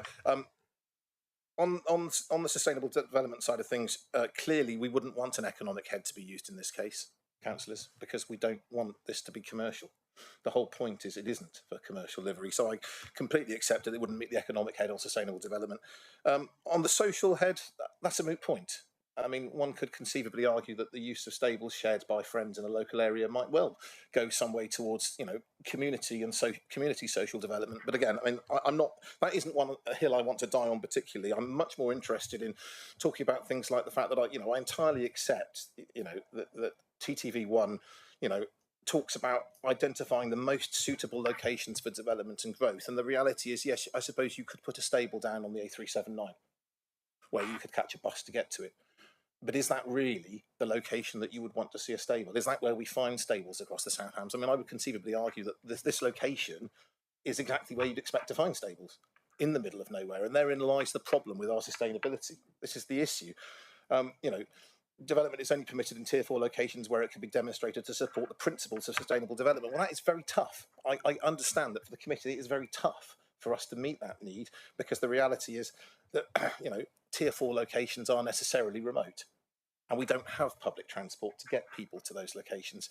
The fact that the applicant is talking of people using the land who are able to commute to and from, for the example given, Nos Mayo via Oak Hill Farm to Plymouth, it's perfectly conceivable that you can do that. I mean, I was born and bred in the village, I know it well. You can use those roads quite easily to get to the A38.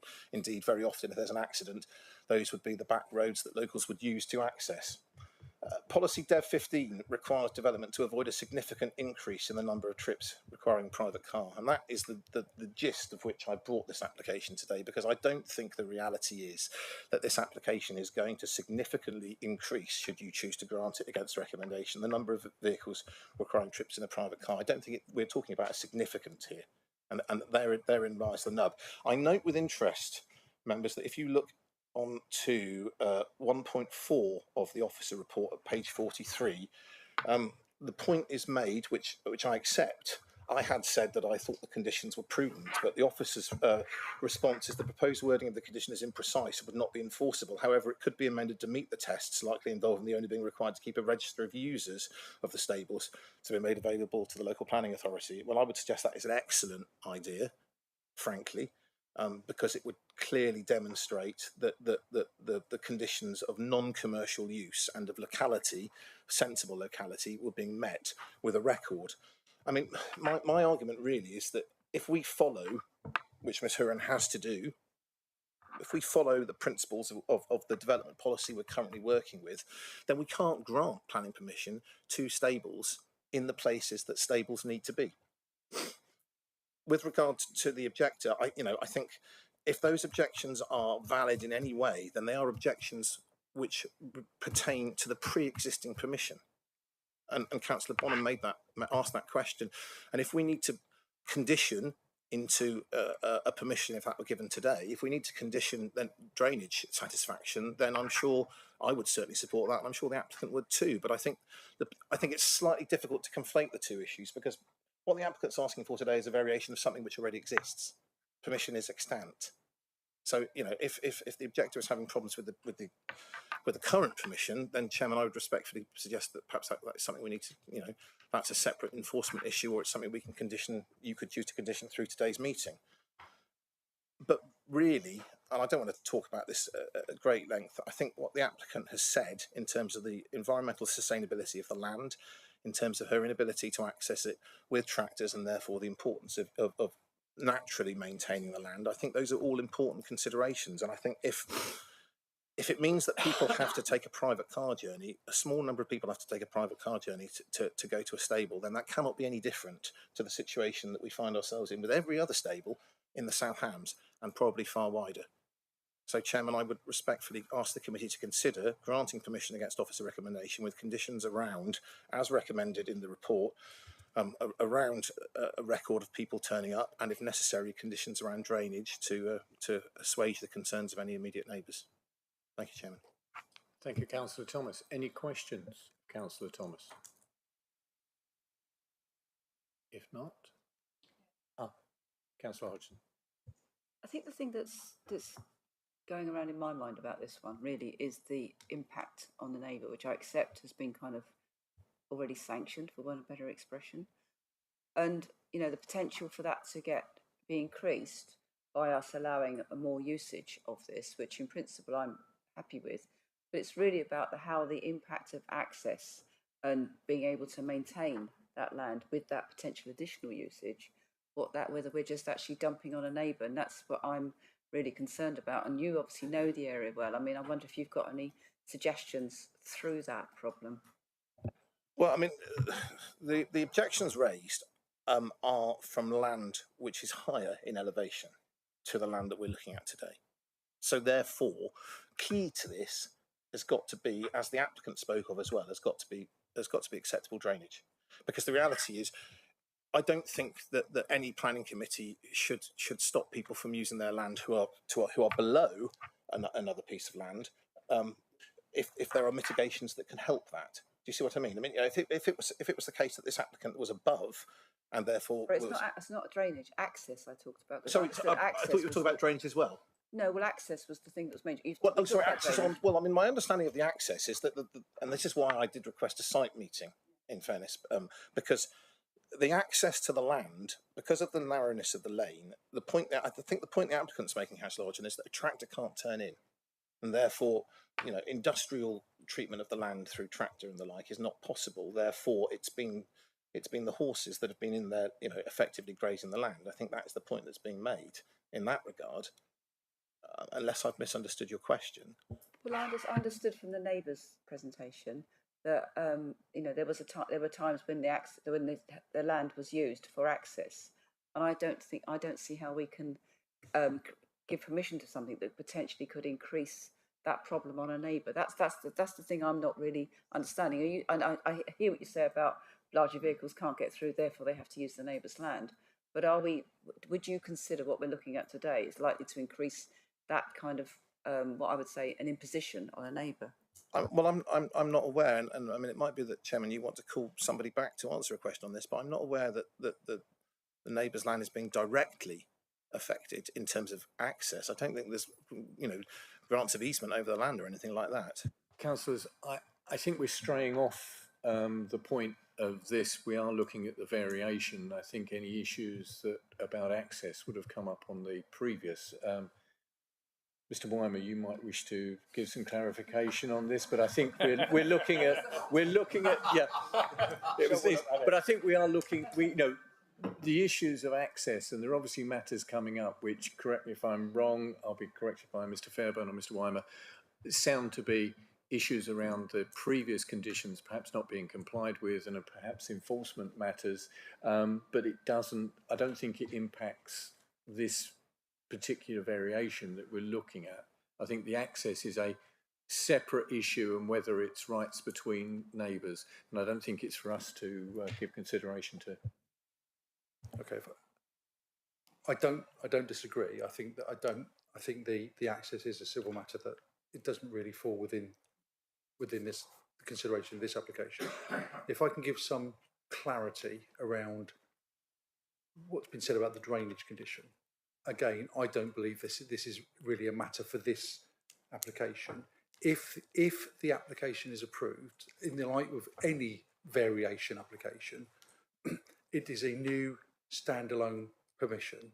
So when the authority grants any new standalone permission, we will consider all of the conditions that were on the original application and move forward any of those that are still relevant. So things like completion in accordance with the approved plans. If something has been built in accordance with the approved plans, you wouldn't need to move that condition on. In this specific case, there are a number of conditions that we would move on, not least the condition that's being sought to be varied. Obviously, that would be improved. There's another condition that says on the original application, if the stables hereby permitted are no longer required for permitted use, the land shall be restored to its former state within 12 months of the use stating. I'd expect that to be moved on. In terms of I'm not going to go through all of it because it's relatively lengthy. The nub of it is that there was a condition on the 22 permission that said, notwithstanding the submitted details, prior to the installation of any part of the surface water management scheme, or before development continues above slab level, whichever is sooner, full details of the most sustainable drainage option shall be submitted to and approved in writing by the local planning authority. An application was made to discharge that condition. That application was refused for lack of detail. The authority haven't received anything since, which I think was confirmed by the applicant when she spoke to the committee, saying that I think I'm right in saying she effectively said, we've got someone to look at it, we have done additional work, but we haven't yet sent that to the authority. So at the moment, there is an outstanding matter around that condition. So that condition would be automatically reapplied to the current, if approved, to any variation. So the drainage condition would still be there, would still bite, and it is absolutely will be a matter for the authority through enforcement powers to seek compliance with that condition. So I don't think, I think it is in terms of what's in front of you, I think it's a bit of a side issue because that condition would be reimposed if this application is allowed, and we would seek compliance with that condition. I think what members need to focus on is the acceptability or otherwise of the use of this stable building for other persons other than the owner of the land. That's fundamentally what's in front of you, and the rest of it would be picked up on the conditions other than the access, which I think is a civil matter, but the drainage would absolutely be picked up on the condition because that would be reimposed. So it fundamentally is around who can use it. The only comment I would make in respect to something that Councillor Thomas said is this doesn't stop stables being permitted. What it does stop is stables for business use or commercial use or non. So if someone's got a field and has got horses, then yeah, the policy doesn't stop stables being, in the same way it doesn't stop agricultural buildings being granted for farms that need them. But what it does, what we are looking to control, the joint local plan is looking to control, is where those non-personal uses are located, and they should be in more sustainable locations than this site. But I think that's pretty much summarised where I think we are. Thank you, Mr. Weimer. That was a fairly extensive explanation. Councillor Panel. Could I ask Mr. Weimer the same question I asked the applicant? How would we as an authority determine whether any commercial use was being made of these stables?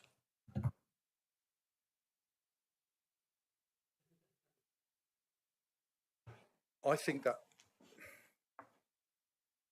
it's very difficult because, and I'm just talking. I'm going to talk now theoretically. I'm not at any point suggesting this is what is going on.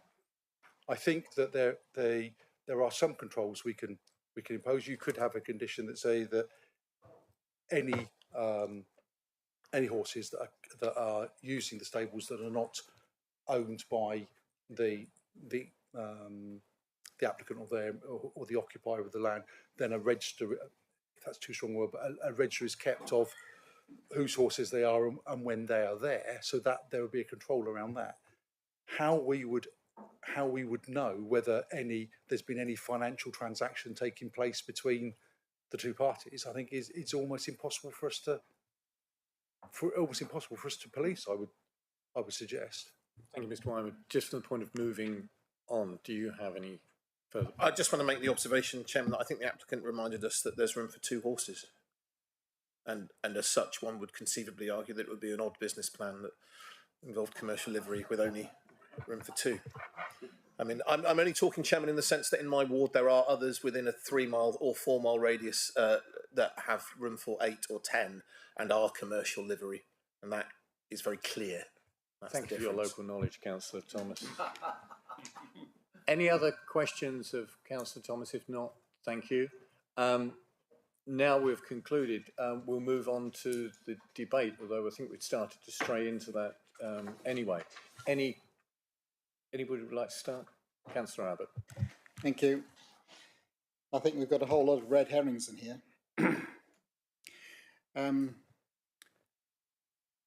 There are 2 issues to drainage. Water doesn't flow uphill. So for all of my sympathy with someone in a position of difficulty, I don't see what this has got to do with the application.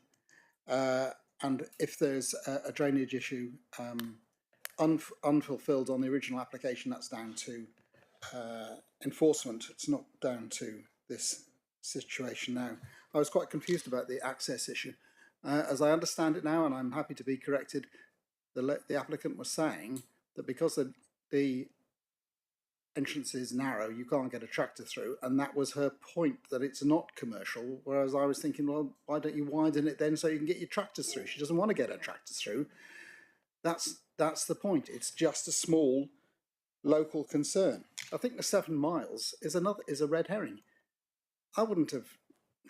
She felt she's been pushed into this position, just by the way conversations go. So she's nominated a distance.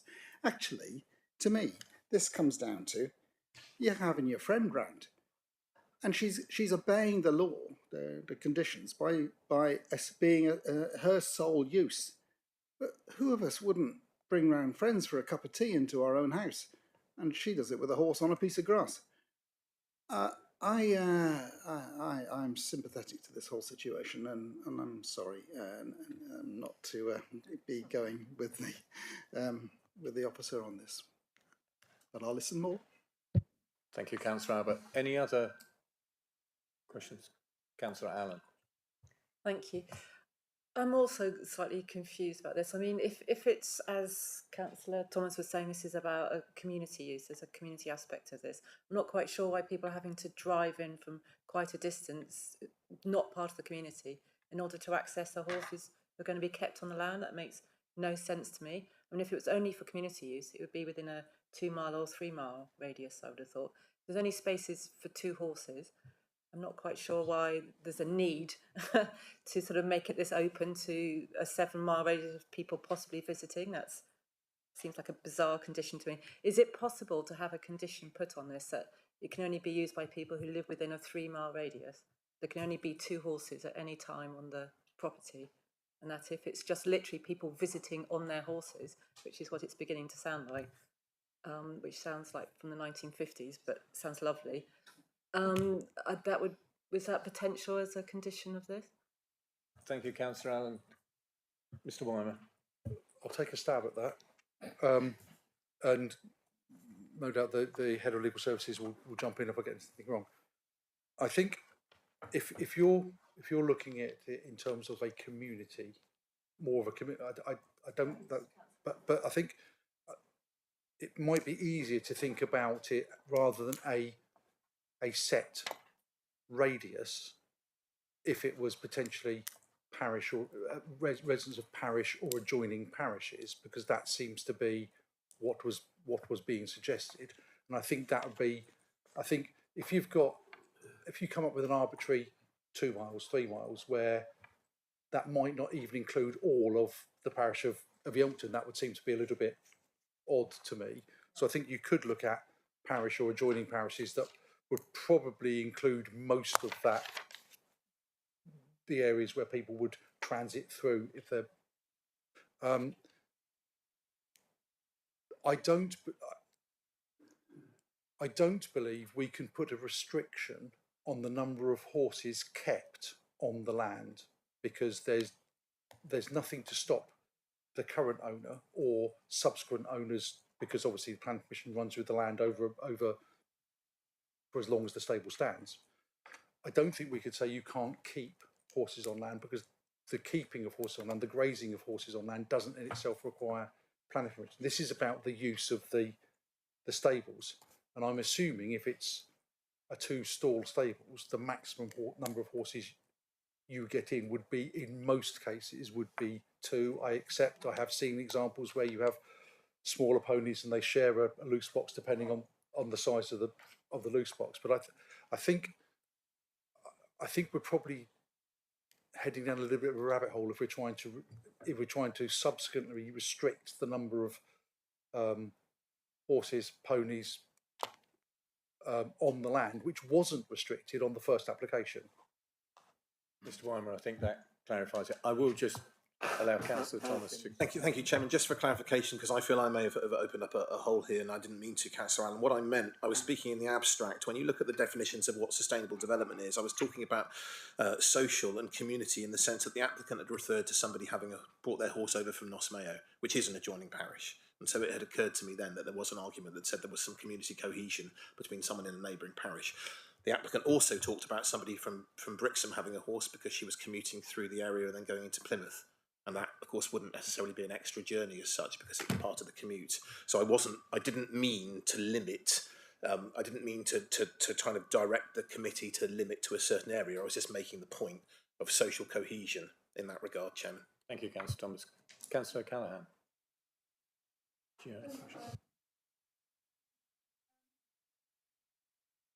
Sorry, I didn't realise I put my hand up. Was that a while ago? Yeah, I was going to say something similar to what Councillor Allen was going to say. Could we reduce? But we've had that discussion now. Could we reduce it? But yeah, the whole thing seems rather difficult to get one's head around. I mean, the original point is to actually reduce vehicular traffic, isn't it? You know, any increase is going to increase that. So you know, find it a difficult one. But there's only a certain number of stables, so it shouldn't really increase it that much anyway. I'm rather baffled by the 7 miles as well. So. Don't quite understand that, but anyway. Thank you, Councillor.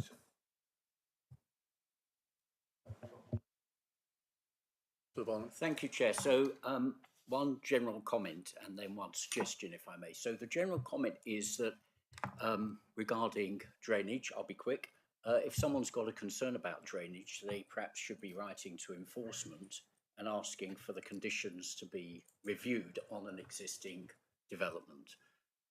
The proposal, so it seems to me, looking at this slide on sustainable development, that point number 2, the social benefit of this potential proposal has been a bit dismissed, and I thought it was well mentioned by Councillor Thomas. I think there could be, and probably is, a good social benefit in opening up a stable to near neighbours and very close friends to the site.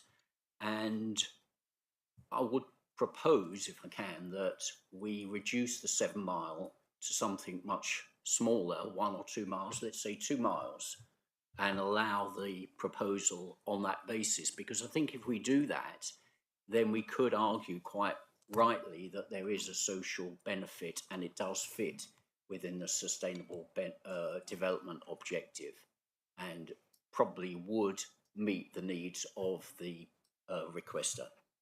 Thank you. Thank you, Councillor Bonham. Councillor Hodgson. Thank you, Chair. I was going to cut through this and just propose approval against officer recommendation on the basis that I think, as has been said, there's a lot of red herrings being thrown in here. I think it's something that socially happens in the rural communities. I think sometimes, you know, it's not been said here, but often it's the youngsters. I mean, I had an personal experience of having a small holding with a pony where youngsters' friends used to come round on ponies and they'd have a lovely time in holidays. And I'd much rather see kids and anybody actually doing that than spending forever on screens. So I think this is actually a potentially very positive thing. It's just tidying up what was presumably missed out in the previous application. So I'm prepared to propose approval. We have a moval for approval. Do we have a seconder? Councillor Carson. Thank you. Yes, sorry. What I was trying to say a moment ago was an alternative proposal of a smaller distance. I don't know if that's an amendment or how it should be taken. I think there was sort of a clarification or a better explanation from Mr. Weimer about parishes and adjoining parishes rather than an arbitrary mileage circle round it. As I understand it, Chair, and correct me if I'm wrong, Councillor Hodgson has effectively, his motion is effectively in accordance with the condition requested by the applicant.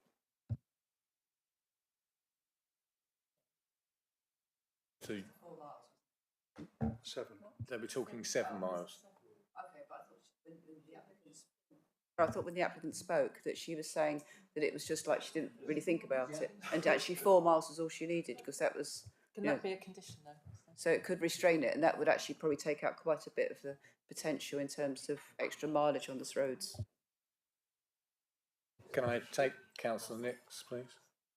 Yeah, can I say I'm actually the ward member and live in the next parish over and would have to go, as Councillor Thomas said, almost past the farm to get to the A38. So, and I wouldn't live within that 3-4 mile distance. I think that's again one of these red herrings that has been thrown in.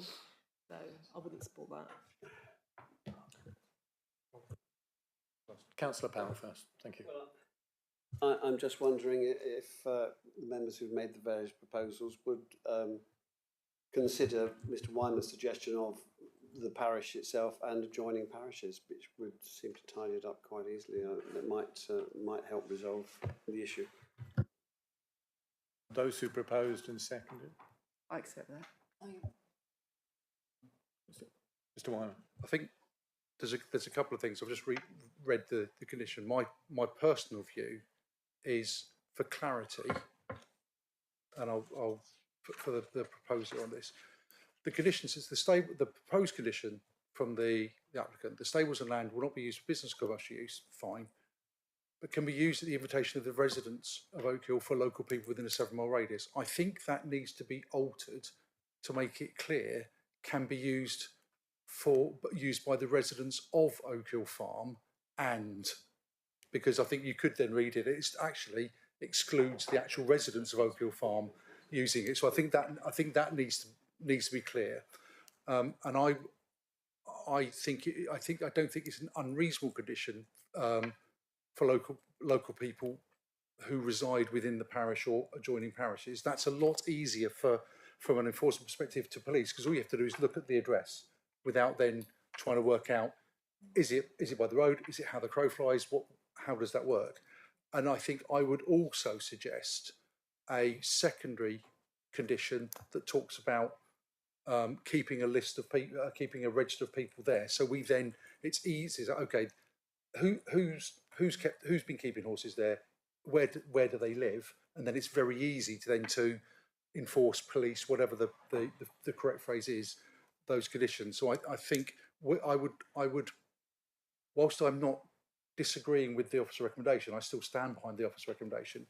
But I think if members are heading towards an alternative proposal, I think parish or adjoining parishes, make sure something's in there to ensure that the residents of Oak Hill Farm can use it as well, because that kind of seems a little bit bonkers if they can't. A further condition to do with the register and the reimposition of the conditions that are still valid from the original permission. But to be clear, because the development has already commenced, we do not need to impose anything around you have to commence within a certain time period. Councillor Hodgson, Councillor Carson, are you happy with those suggestions from Mr. Weimer? Yes. If that's the case, we have a proposer and a seconder. Sorry, Chair, the case officer just pointed out something I need to talk to the lawyer about. If we can just hold fire.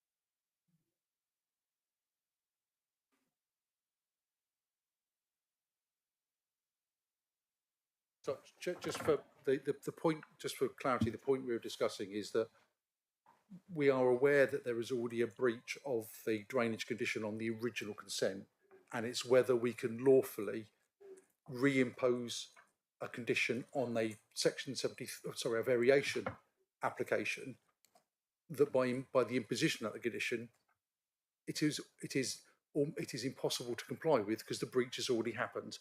But because it's a variation and the breach is already there, we think we can, because it's not changing the position from the original consent. And if I've confused matters, talk to me lunchtime. Right, I think we have some clarity, or not. We have a proposer and a seconder, which is for approval on the basis of the conditions proposed and outlined by Mr. Weimer. I'd like to move it. Oh, Councillor Allen. Could you please read out the conditions? Thank you. Okay, in which case, can I suggest it's going to be a delegated approval with the specific wording conditions to be agreed, Chair, Vice Chair, Proposer and Seconder. The conditions will be something like the stables and land will not be used for business or commercial use, but for the residents of Oak Hill Farm and others at the invitation of Oak Hill Farm for people who live residing within the parish or adjoining parishes. There'll be a further condition that a register shall be kept of all persons who are keeping horses that aren't the residents of Oak Hill Farm, and that register will be available at reasonable request for the local planning to inspect, and that would be names and addresses of the people. And then the conditions that we'd reimpose from the 2022 permission, I would suggest would be the drainage condition, the condition that if the stables hereby permitted are no longer required, they're removed, the condition that says no external lighting, and we would normally just reimpose in accordance with the approved plan, so it's for clarity. So they would be the conditions we would be expecting, but I'd expect that to be agreed with Chair, Vice, and Proposer and Seconder. Thank you, Mr. Weimer. We have proposer, seconder. I'd like to move it to the vote. It is for approval contrary to officer's recommendation. Can I have a show of hands, please?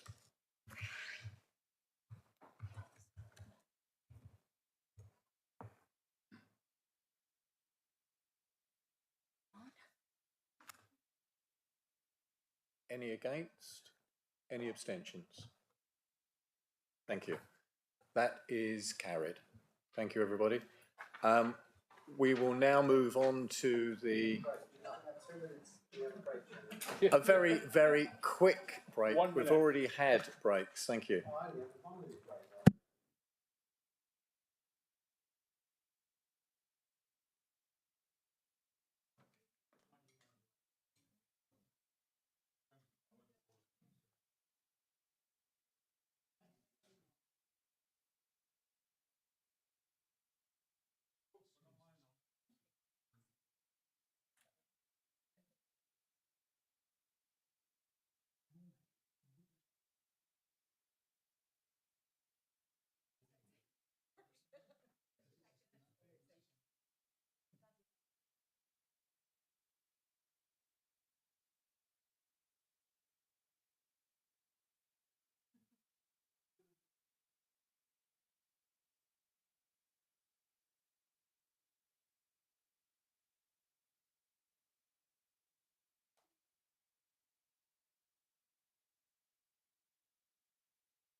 Thank you, everybody. We're now moving on to agenda item 6D, which is land, which is case number 147723 FUL, land at SX 663473 St Anne's Chapel. The case officer is Ms. Harahane again. Thank you. If you'd like to give your presentation, please. Thank you, Chairman. So just before we start, there are some updates to this application since the report was published. Bigbury Parish Council have confirmed they've got no objection. We've also received one letter of objection from a member of the public, which makes the following points. Questioned why changes are being permitted without consultation with adjacent residents. Just on that note, I would note that the application was advertised in the usual manner, so consultation has been carried out. The proposal was aesthetically damaging and a more discreet location should have been planned rather than being added at a late stage, and I will talk about those points later. So this application is only at committee because the applicant is the council. It relates to the house building proposal behind the stores at St Anne's Chapel, so the council are building 13 dwellings. This application is a standalone application, so it's not affecting the houses that are being built. Those have planning permission, they're being built out in accordance with permission, so this is separate. So here's just the area view. You can see the construction site in the L shape around here. This is the land that we're talking about. So the application is for drainage works essentially. Since the original permission was granted, South West Water have come up with additional requirements to allow the drainage system to be adopted, which requires the insertion of a pumping station and a security fence around the pumping station. So this is the overall site plan, and just for ease, the area that we're talking about is in this circle. So it's as part of the public open space just to the southeast of the public open space. The pumping station would be approved, and then you can hopefully see the black line around it, which would be the fencing. So just to kind of show what was approved and then what was proposed. So the vast majority of the public space is still there. It's still accessible. There's a gap here, so it's still accessible. It doesn't affect the parking that was permitted or anything like that. The fence is a fence. It'll be a green, and not really a lot to say about it. Be a green 1.8 metre high fence. That's the height requirements as required by South West Water, and then there's just a photo and an example fence here. Before the application was submitted, the assets team did kind of get officer opinion on the best colour for the fence. We kind of settled on green, sort of bearing in mind that it's within the public open space. We thought it looked a bit nicer than sort of, galvanised silver or anything like that. And then just because I hadn't had any photos in my presentations today, really, here's a photo. A photo of the site, as I say, is currently under construction, but here is roughly where it's going to go. So in summary, the application has only arisen due to the change in requirements from South West Water since the original permission. The proposed works will enable South West Water to adopt the drainage scheme once it's completed. It's a standalone application. As I say, it doesn't make any changes to the wider residential development which it serves. It is a utilitarian design, but it's a fence. There's not much they can really do, and they have selected green to kind of minimise the visual impact. There's no impact on the access to the public open space, and the design and the landscape impact is considered acceptable. I'm recommending conditional approval. Thank you, Ms. Harahane. Guy, do you have a... Yeah, can you confirm, I imagine the fence is required for public safety. Is that the reason that it's needed? Yes, security and safety, yeah. Any other questions? Councillor Abbott. Will it be possible to have hedgehog access through this fence?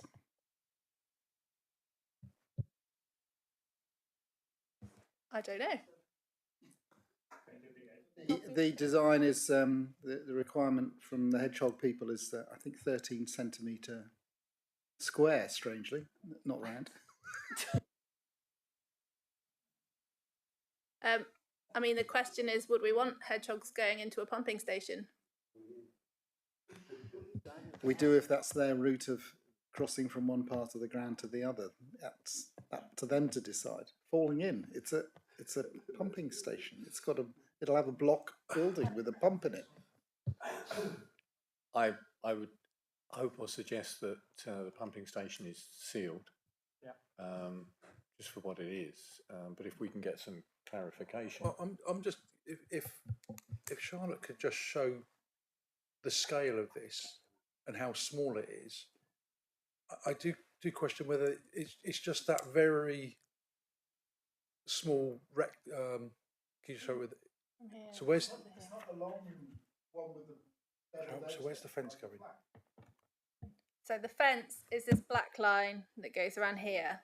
Yeah. So there's a gap. So this is a fence that was part of the original approval, and then this is just over 1 metre in width, the gap that allows access up to here. It's about a house size, which is where we should have hedgehog highways. But there is a space between the edge of the site and the start of the fence to allow. I don't know enough about hedgehog routes to say whether it's reasonable to require access and egress through. Question would be on the height that it's set and the space between the palisade, steel palisade fencing. Are there any other questions of the officer? Jackie? Yeah, it's actually quite a big area, isn't it? And if you could just go back to the slide that shows the two slides next to each other before, approved and new.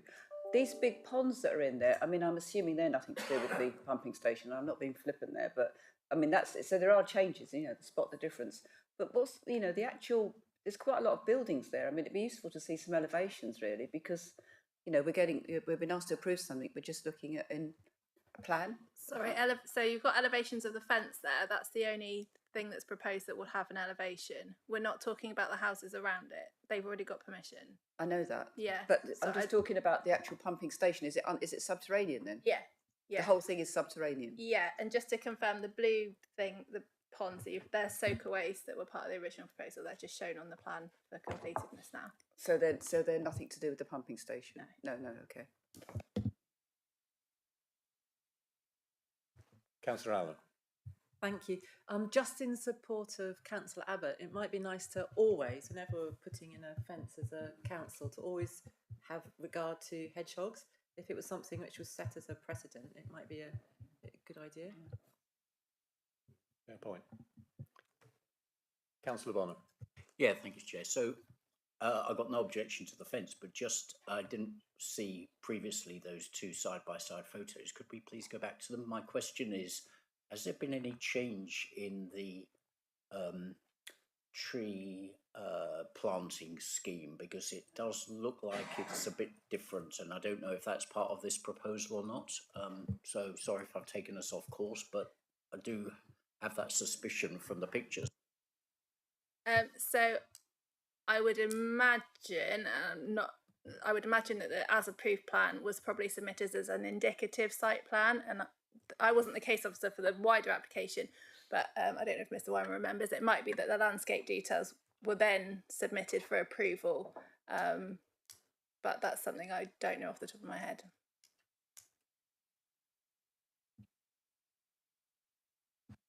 Is that something we could make a comment on, or is that something that officers could deal with separately outside this discussion?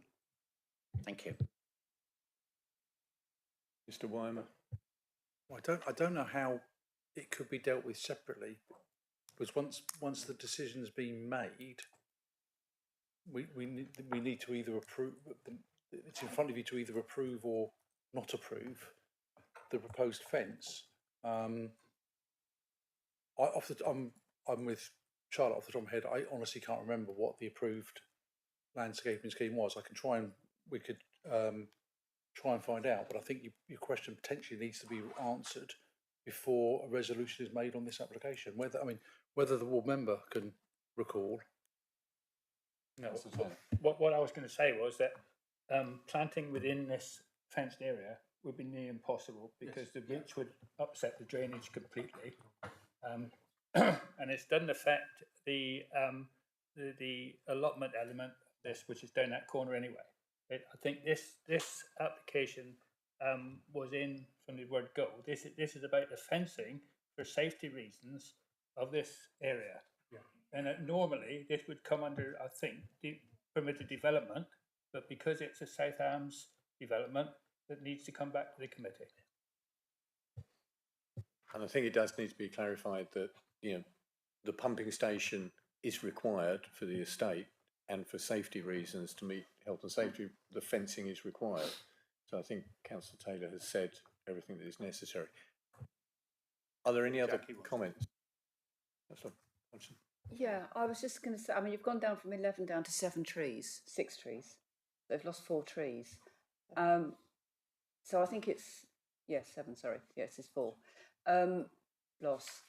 I just wonder, you know, given that we try and impose, you know, offsetting and things like this on other people, I think, you know, we've got to be pretty squeaky clean here. And I just wonder, particularly since the ecology officer's in the room anyway, whether we could actually look at maybe those trees being put somewhere else on South Hams lands, just as, you know, I think as a acting appropriately here.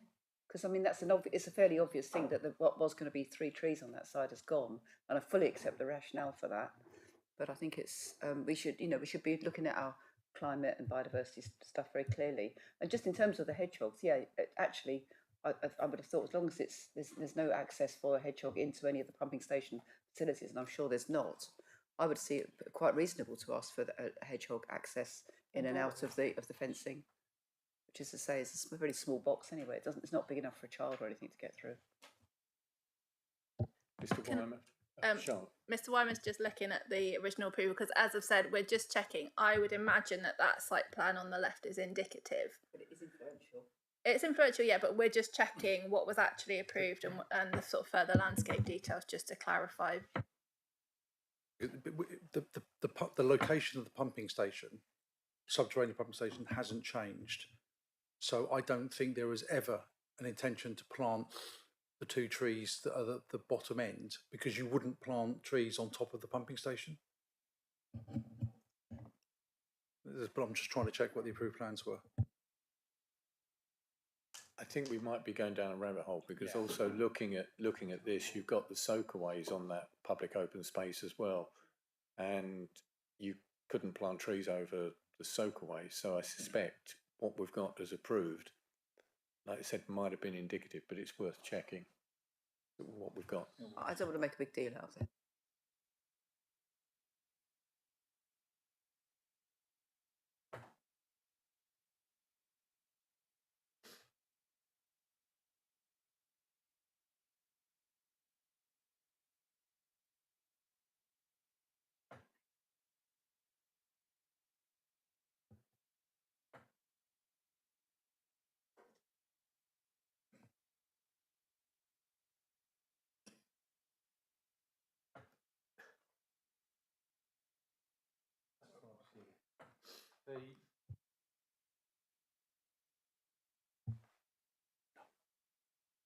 The approved landscaping scheme is not, the approved landscaping plan is not the plan on the left-hand side.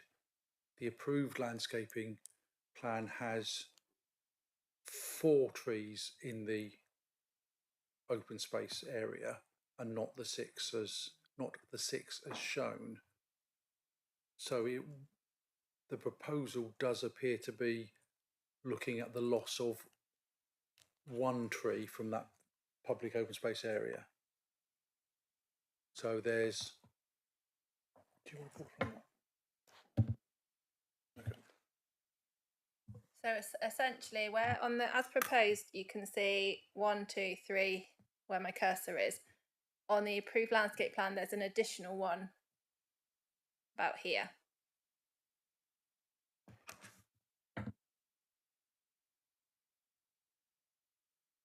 Maybe we could put one where the text box is, because that kind of fits where it was before anyway. So that just solves the problem, doesn't it? The text box looks like it's covering up potentially a tree anyway. So maybe the indicative.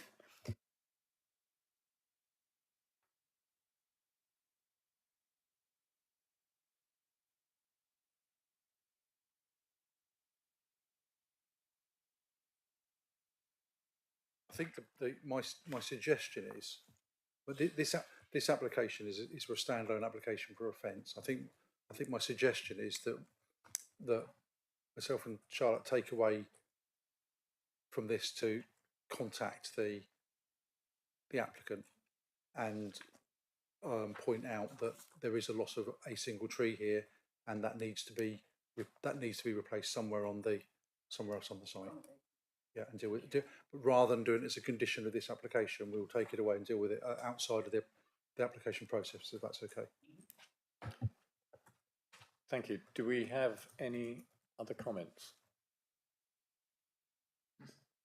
If not, we have a recommendation of approval, but do we have a...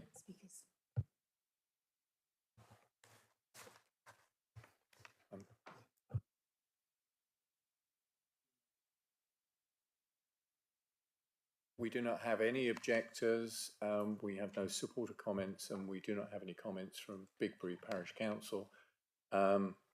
We have Councillor Taylor, I think, who has said he doesn't wish to speak at this point. So we'll move on to the general debate, if we can. Councillor Taylor. Right, so this is fairly straightforward as far as I'm concerned. This is a fence that is necessary to protect the pumping station and the manholes. And this needs to be done before South West Water will adopt the system, I believe. And unless they do, then everything comes to a standstill. As I said before, this would normally come under permitted development because it's a South Hams development. Then it's got to come back to the full council for us to clarify that one. So I'm not going to say a big lot really, because there's no need, because there's not much to be said. I just would like to propose that we adopt this, and this proposal is carried. Thank you. Seconded by Councillor Panel. Do we have any other? We've had a proposer and a seconder. Do we have any other comments on this?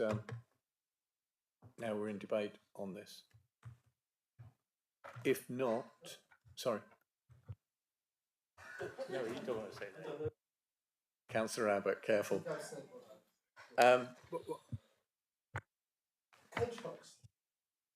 Mr. Warner. Well, if Charlotte could put the elevation of the fence back up, it clearly doesn't touch the ground.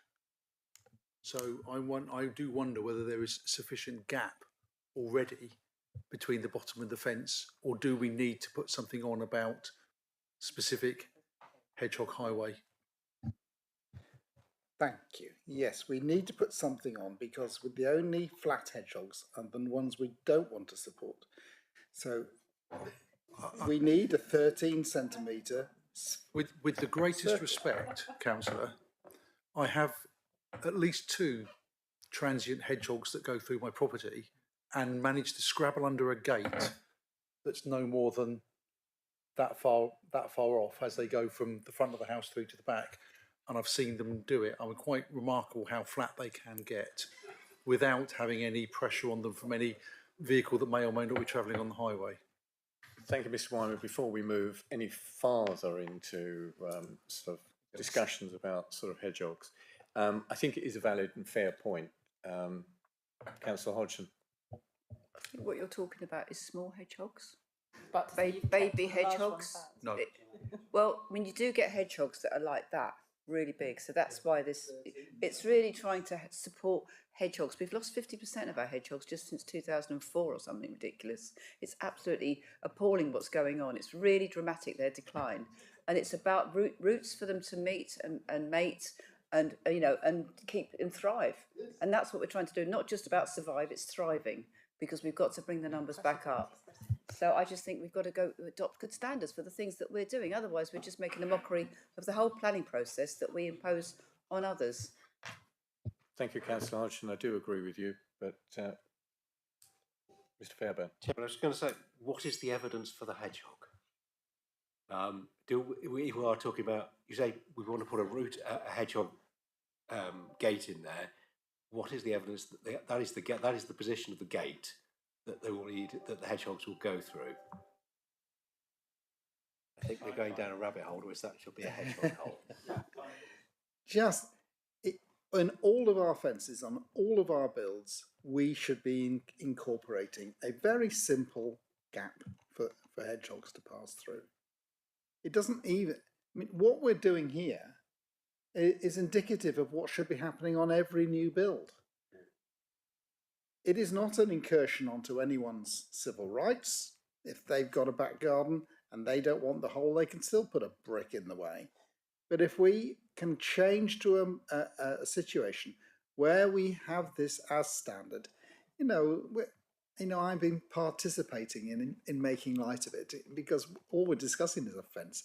But actually, just putting these things and making the availability for hedgehogs to do what they want instead of restricting them on every occasion that we put a fence and a wall up.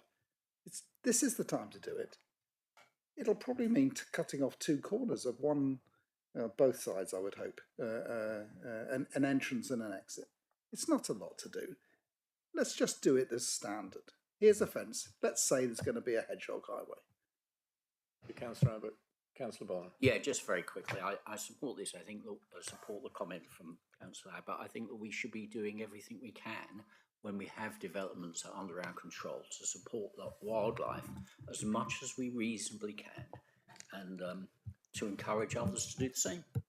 Thank you, Councillor Barner. Councillor Hodgson. I think we'll call that. This is the National Hedgehog Association. Link Your Garden, and what's written on there is that a 13 by 13, as has been said, 13 by 13, in other words, 5-inch by 5-inch holes in walls or fences will let hedgehogs through, but be too small for most pets. And you can, if you want to, we could then put it on hedgehogstreet.org, a map. But it's just, in and out. That's quite a big area. Allow them just to travel through. Councillor Callaghan. I was just going to say we have declared a biodiversity crisis, so I don't see we need evidence. Mr. Weimer, can we condition?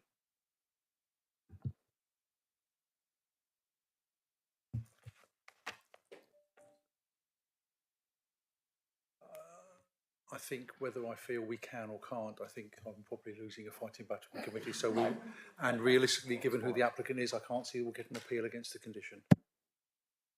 Thank you. Then we will condition in some form for hedgehog access, egress. I've just drafted a condition if it helps members. Thank you. So I would suggest prior to the installation of the fence, details of how the fence will include provision for hedgehog access shall be submitted to and agreed in writing by the local planning authority. Acceptable to everybody? Can I just make a quick comment? If we do this, I think it would be a good idea also to have a sign up saying which would prove that South Hants has done this for a specific reason and that it shows our intent going forward. Thank you. Thank you. I think that will be taken on board. Thank you, Ms. Harahane, for that condition. We have a proposer. Did we have a seconder? Councillor Panel. I would now like to take this to the vote. Can I have a show of hands, please?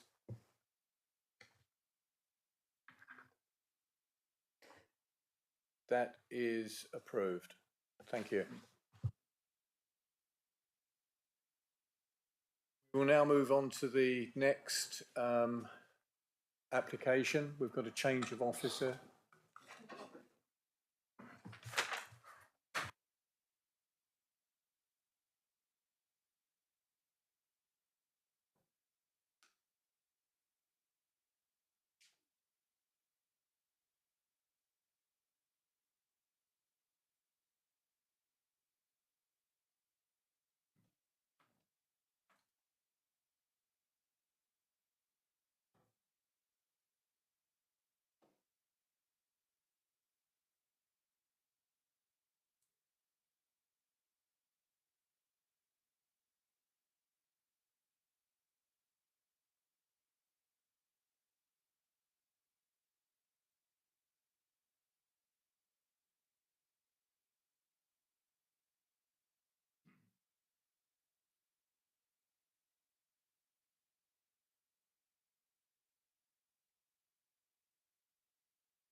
Right, thank you, everybody. We'll move on to agenda item 6E, which is case number 203023 CLP, the skate park at Kingsbridge. The case officer is Claire Stewart. Ms. Stewart, could you? Oh, no. Sorry, my apologies. We have some comments from Mr. Fairburn, firstly. Thank you, Chairman. Before the case officer introduces the application, I think perhaps I ought to say something about the nature of this application. You know, just as we've done throughout the training you've just had, we've always emphasised you must determine these things in accordance with the development plan, and unless material considerations suggest otherwise. And this is an application where I'm going to turn around and tell you to disregard that and ignore that obligation entirely. This is not a planning application. It's an application for a certificate of lawfulness of proposed development or use. Section 192 of the Town and Country Planning Act allows any person to apply to ascertain whether a proposed use or proposed development would be lawful. And when I say lawful, I mean lawful in the sense that it doesn't require planning permission because it's not development, or it already has planning permission, or it is permitted development. And essentially, that is what you're being asked to consider today, is whether the application that's going to be described, the development that's being described, is permitted development. And you're not, therefore, concerned with the merits of the proposal. It is simply, does this proposal come within the remit of what is permitted development? And Mrs. Stewart will go through the particular details in describing the application. Thank you, Chairman. I was going to say, are there any questions of Mr. Fairburn? Councillor Callaghan. Yeah, I understand what you're saying, and it's come before the committee as a certificate of lawfulness, and I, as said previously, I'm a supporter of the skate park as a local member, but of course have an open mind as a member of DM. But also, I assume everyone's aware that there's been a challenge to the fact that it is coming forward as a certificate of lawfulness from the South Ham Society. So in the interest of transparency and hearing all sides, I'd just like to reiterate that they appear to be arguing that it isn't. It should be a planning application because on what I understand as 2 grounds, there's a breach of the conditions of the previous, the original skate park application, the existing skate park in Kingsbridge, a breach of conditions 2 and 4, effectively noise mitigate. It's proposed that noise mitigation measures would be removed in their argument.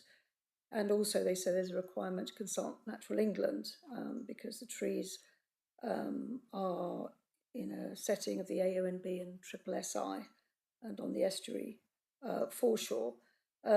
So I'd just like to get some comment on what the South Ham Society is saying about that, please. Mr. Fairburn. Well, first of all, I think whether it should be a planning application or a certificate application, it is a certificate application before you. That is what you're being asked to consider, and that therefore you are required to consider only the element of whether it's permitted development or not. We'll address the argument about whether it complies with the conditions relating to permitted development as part of the discussion and debate. But I have to say my instinctive answer is that the society is not correct. Thank you, Mr. Fairburn. Councillor Callaghan, any follow-up on that? Okay with that response? Well, yes, I mean, my interest is in just in airing all sides and getting everybody's opinion listened to and aired, and so that's really what why I mentioned what I just mentioned. Councillor Bonham. Thank you, Chair. So likewise, as a resident of Kingsbridge, I'll be wanting to make some comments and questioning in due course whether this is permitted development, but as advised, I'll leave that till later on in the discussion to raise the specific arguments, if that's okay. Thank you.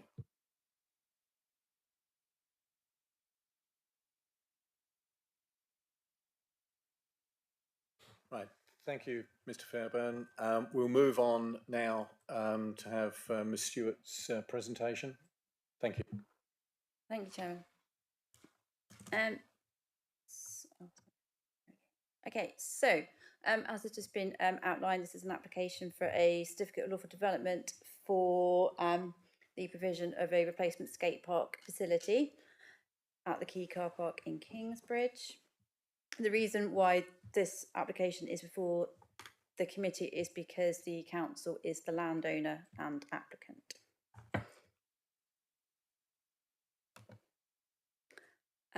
So you will see the application site hatched in red. For those of you who are not so familiar with Kingsbridge, this is quite close to the town centre. You've got the large orange blob is a leisure centre building, which is also owned by Southampton District Council. And you've got the estuary to the east, just because it's of relevance to the consideration of this particular type of application. I would clarify that all of the land and all of the land surrounding the application site belongs to Southampton District Council. Aerial photograph, just for information, as you can see, the Quayside Leisure Centre is shown. The application site is down here at the bottom end of the council car park.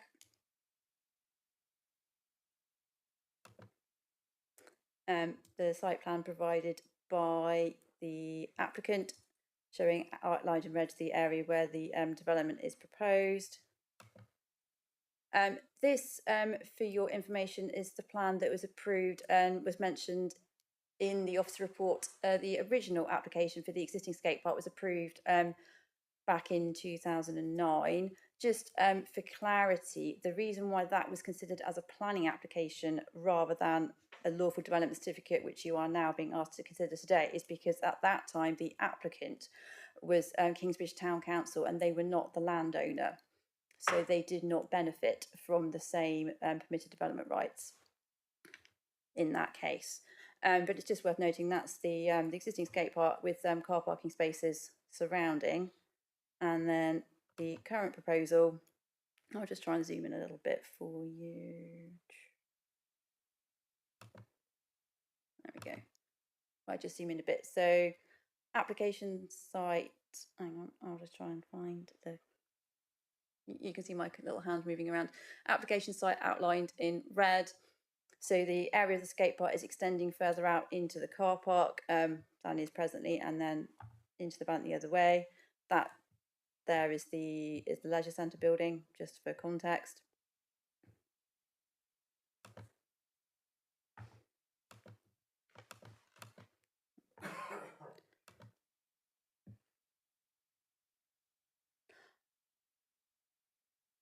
Shall I finish the presentation and then we'll take lots of questions, I'm sure, after that. So, as is outlined in the officer report, the key point of reference is Schedule 2, Part 12, Class A of the Town and Country Planning Permitted Development Order, which sets out the permitted development rights that are afforded to local authorities on their own land.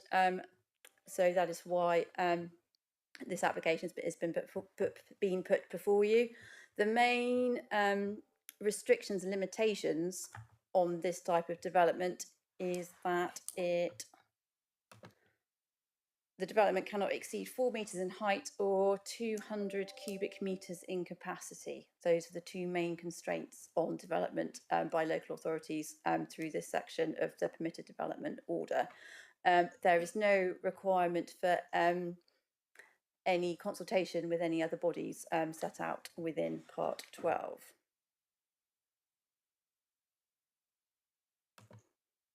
In terms of the assessment of does this fit within the 4 metre, 200 cubic metre capacity, this is the site plan that's being provided, which shows that all of the heights are less than 4 metres. And a further drawing showing the sections through the site to show that everything is less than 4 metres in height and the concrete volume does not exceed 200 cubic metres.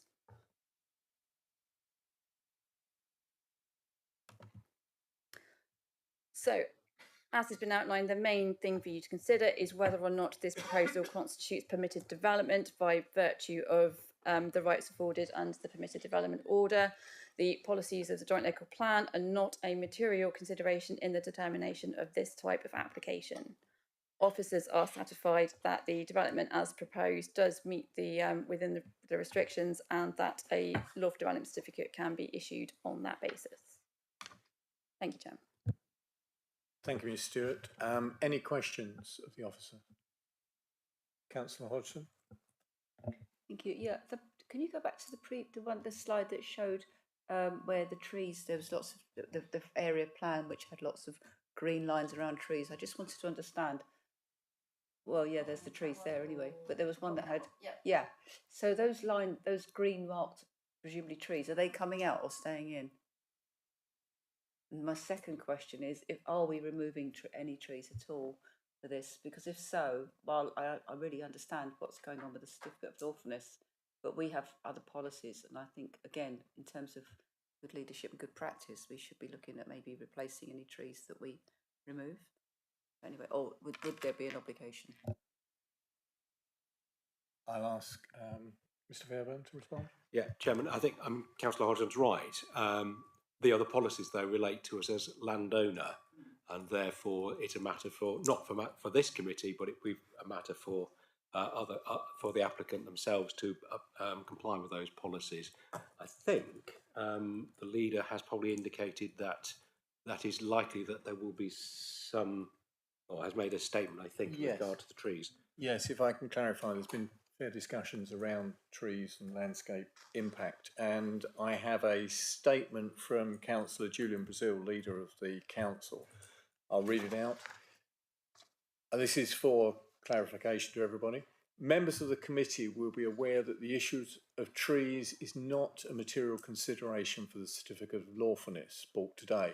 However, trees clearly are a very important and sensitive element of the project, and for that reason, following any decision made today by the committee, I will be attending a site meeting with project officers, local councillors and town council to examine in detail the trees proposed for removal, the replacement tree planting scheme and the further landscaping comments. And that's for clarification that further discussion and views and the site will be looked at with regard to any impact on trees.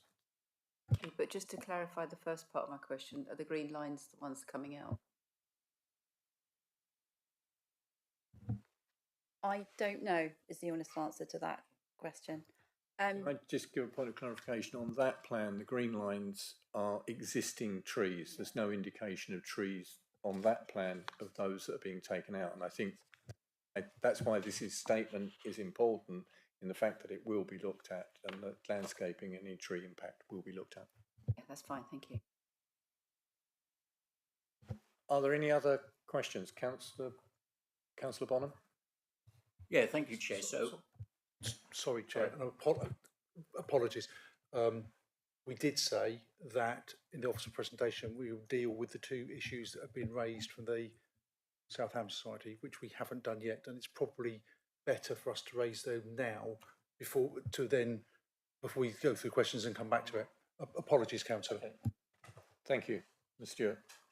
Thank you, Sam. Sorry, just got a little bit sidetracked by things. So, since the officer report was completed, we have had two letters of objection, one of which was the one from the Southampton Society, and in the order of about 160 letters of support for the application the last time I counted. The letters of support don't actually raise any issues that are material to the consideration of a lawful development certificate application. The letters of objection relate to the loss of trees and whether or not the development would be in breach of the conditions of the existing planning permission for the skate park. The loss of trees is not material to the consideration of the lawful development certificate application in terms of the conditions on the existing planning permission for the existing skate park, because that skate park would be removed and a new skate park put in its place as a result of this proposal. Essentially, there would be a new chapter in the planning history of the site, and therefore those conditions would no longer be applicable, so they wouldn't be breached. Do you want to add anything? Oh, and lastly, the Southampton Society also raised concern that that Natural England should have been consulted on this because of the proximity to the SSSI. Because this is a lawful development certificate application and not a planning application, there is no requirement to consult Natural England. Thank you. Can I move now to, if there's no questions on that, Councillor Bonham? Yeah, thank you, Chair. So my specific question on this is regarding the statement from the officer. So thanks for your information. You said in your statement that there's no requirement to have wider consultation if we believe that there's a lawful development right. But is there an option to have wider consultation if we believe that there's merits in doing so? Could you respond? I would say not through the planning process, because the planning process is quite, I'm going to use the word concise, because it's simply around, does it require, is it permitted development, yes or no? So I don't think whether there is a requirement, whether members feel there is a requirement for wider consultation in terms of the project and the council as delivering the project. I think that's a different question, but probably not for this committee. Councillor Bonham? Well, I have to say thank you for your answer, but it doesn't sound very unequivocal. It sounds rather guarded. It doesn't seem a black and white answer to me. So my interpretation of that is that we do have some wiggle room. Mr. Fairbairn? I think the answer is no, there is no wiggle room. I think just because there's no requirement, that's absolute. Why would you consult further an organiser? Well, let me do this first. Are you suggesting that that you think we should have gone and consulted Natural England? Is that what you're suggesting, or might you be taking us down that route? I don't know. I mean, I'm not sure what the point is. Are you saying we have not consulted? Well, there's no obligation, there's no requirement to consult, so therefore, why would you consult? I suppose, is the answer. Well, okay, I'm getting into the substance of the discussion here now. I mean, to cut to the chase, and try and get it done quickly. My view is I support the skate park, but I think there are a number of wider issues with this application, and it's in a really, really critical and sensitive location. And therefore my feeling, and I'll elaborate if I have time and I'm allowed later on, is that this should go to a full planning application. And that's what I would like to be putting forward. So I'm trying to understand whether we have leeway to decide that by virtue of a desire, or whether we have to prove the case that it's not a legal development before we decide to do that. Well, well put, and I'll ask Mr. Fairbairn to respond. Thank you, Chairman. As I said right at the beginning, you are obliged to consider the application that is before you. The application before you is a certificate, an application for a certificate of lawfulness, not a planning application. The decision has been taken by the applicant to proceed in this way, and why shouldn't they? Ultimately, if it is permitted development, why would you again go through a process of seeking an express grant of planning permission when statute grants you a planning permission without the need for it?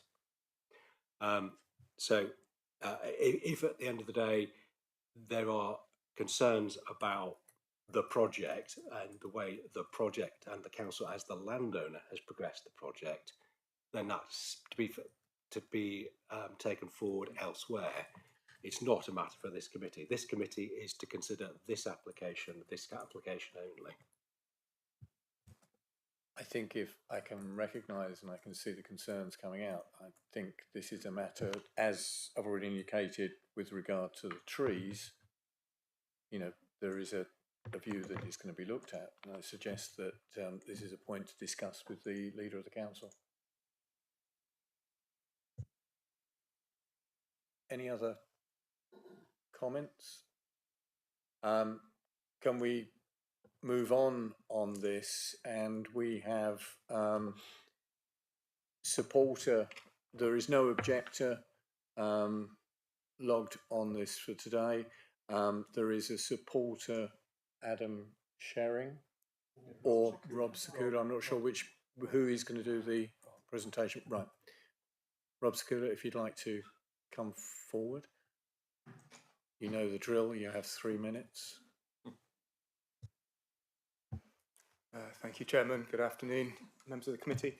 I'm registered to speak simply, really, so that I can take questions from members if they have any questions that are relevant to this permitted development application.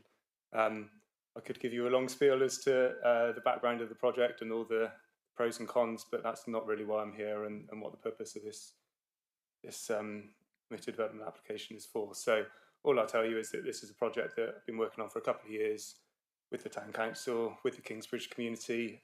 It's been a carefully considered project. I've taken advice from a variety of officers, both within the planning team and colleagues, tree officers, landscape officers, etc. Very carefully considered, and it's arrived at the point we are today.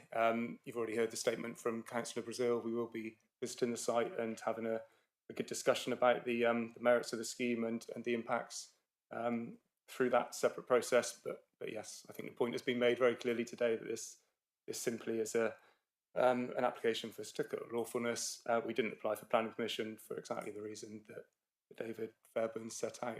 It's our understanding and belief that this is permitted development, hence why we're here today. Thank you. Thank you, Mr. Sakula. Questions? Any questions of Mr. Sakula? No questions, right? Thank you. Thank you. We do have a statement from Kingsbridge Town Council, which the clerk will read out for us. Thank you, Chair. Please find our statement below, which has for Kingsbridge Town Council agreement. As Chairman of Kingsbridge Town Council, I wish to state that a new skate park for the town is our primary objective and has the support of a large swathes of local community. Therefore, this application was closely considered by our planning committee on the 20th of June, and proposals, which includes a tree survey and landscaping, were recommended for approval. I also wish to attend a site meeting with the District Council and request to speak in order that the history of skateboarding in town and balance of amenity value at the location is fully understood. And this is from Councillor Philip Cole, Chairman of Kingsbridge Town Council. Thank you. Thank you. Obviously we can't respond to that, but we'll move on now to Councillor Callaghan, Ward Councillor. Yeah, thank you. You heard, 160 letters of support, it's quite a lot, and it's widely supported, as has been stated already. There is an existing skate park on the site, smaller, which isn't well used, and the people who use the skate park weren't probably consulted properly. So this time around, that has happened. So this looks like a much better supported prospect in the community. There are issues, there have been issues, just like I think 15 car parking spaces being lost, but a survey was done a couple of years ago, and it seemed to suggest that that wasn't going to be an issue because of that area of the car park not being widely used anyway, and also the trees are obviously a big issue, and as I understand it, there are some, one poplar is in poor health. It's a non-native hybrid, black poplar, and that the removal of that could compromise other trees, poplars and aspens principally. There's supposed to be a net gain of 3 trees under the proposals, but there is some people are concerned about what's happening with the trees, and that they I don't know if you know the area, but at the moment they kind of screen the glass on the sports centre where the swimming pool is, and there's a suggestion that some of that screening could be lost. So hence a site visit to look at the trees and what could be done and what could be retained, and what can be done to maximise the screening of the leisure centre, and that that would be councillors and relevant officers. I guess we could invite Natural England's been mentioned. I guess we could invite a representative from losing my voice. A representative from Natural England as well on that site visit.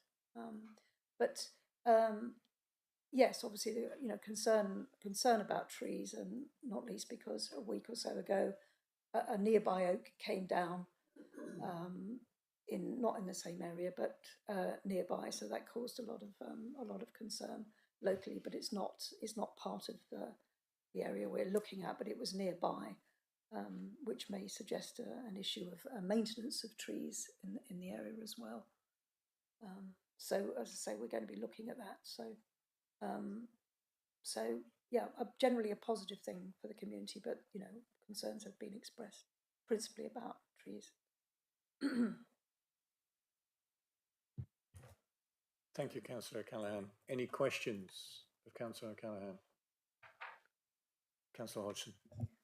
Is part of the concern around noise? I know skate parks are notoriously noisy.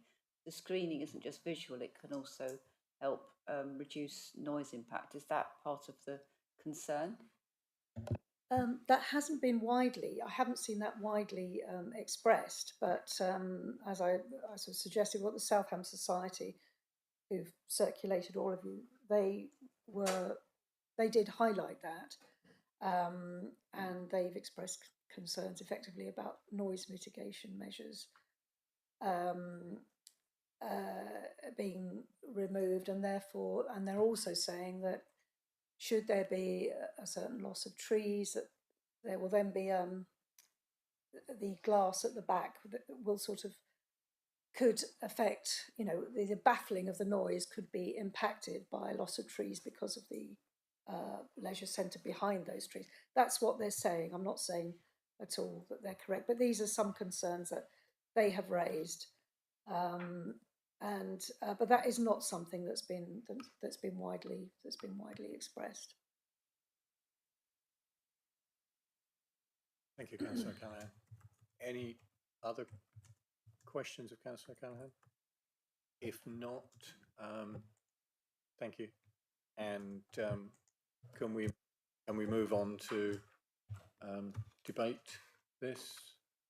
Do I have anybody to? Councillor Taylor. Yeah, I'm a little bit confused on this one, I must admit, because I thought we were here to decide whether it was a permitted development or not. And it seemed to run into a full planning application.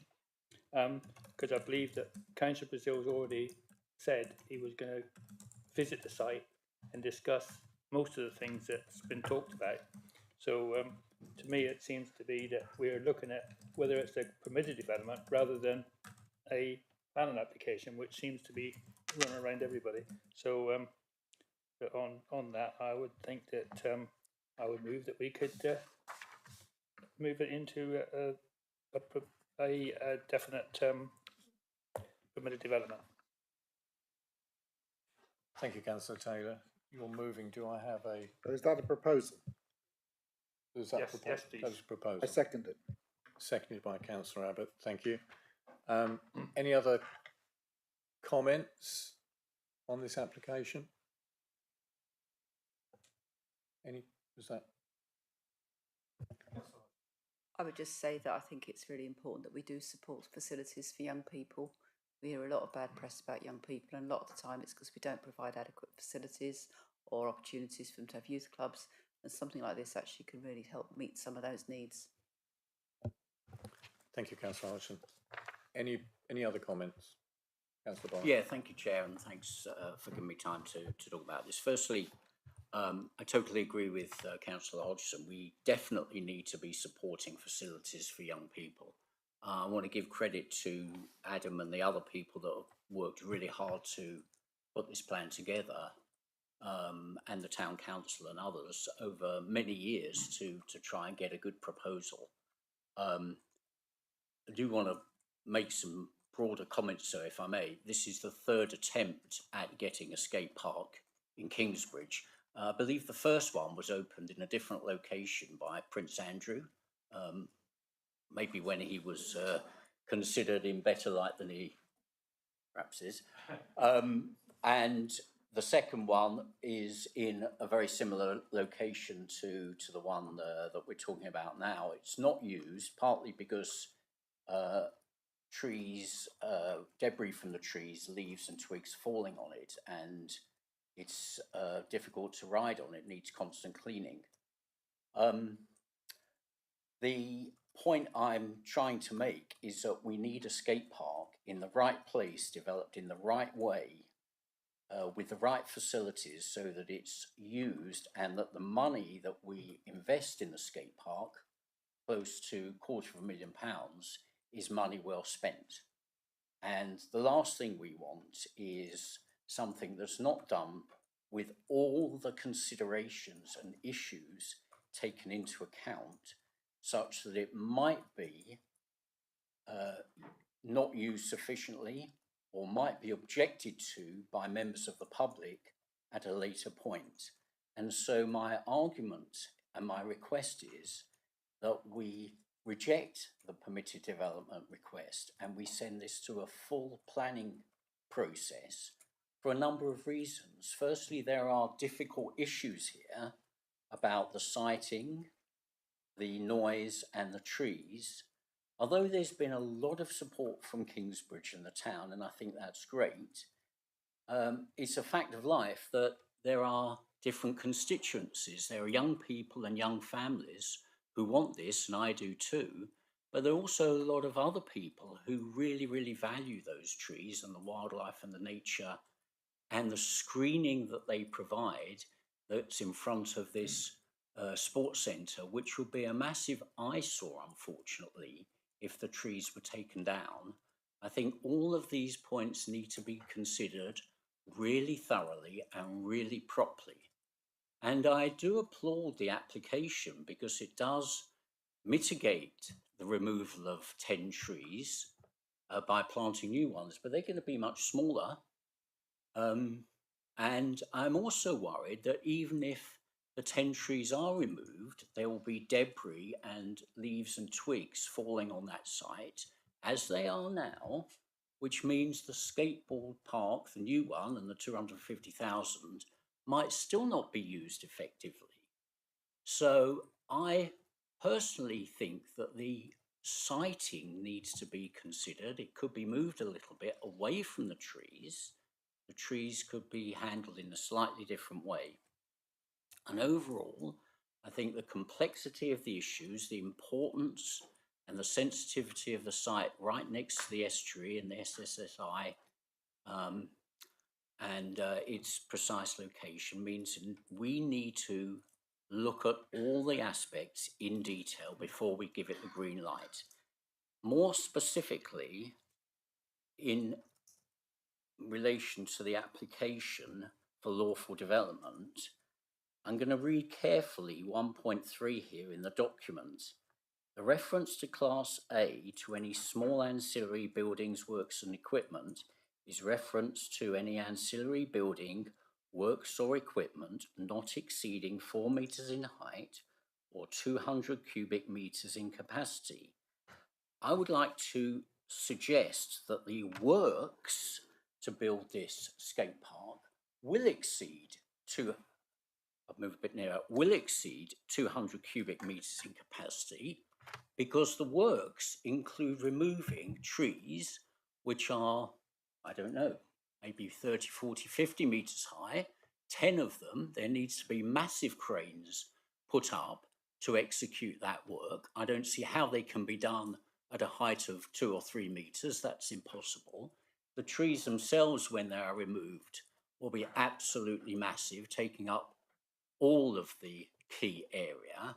And the word works is relevant and equipment is relevant. Again, let me emphasise, I'm not arguing against the skate park.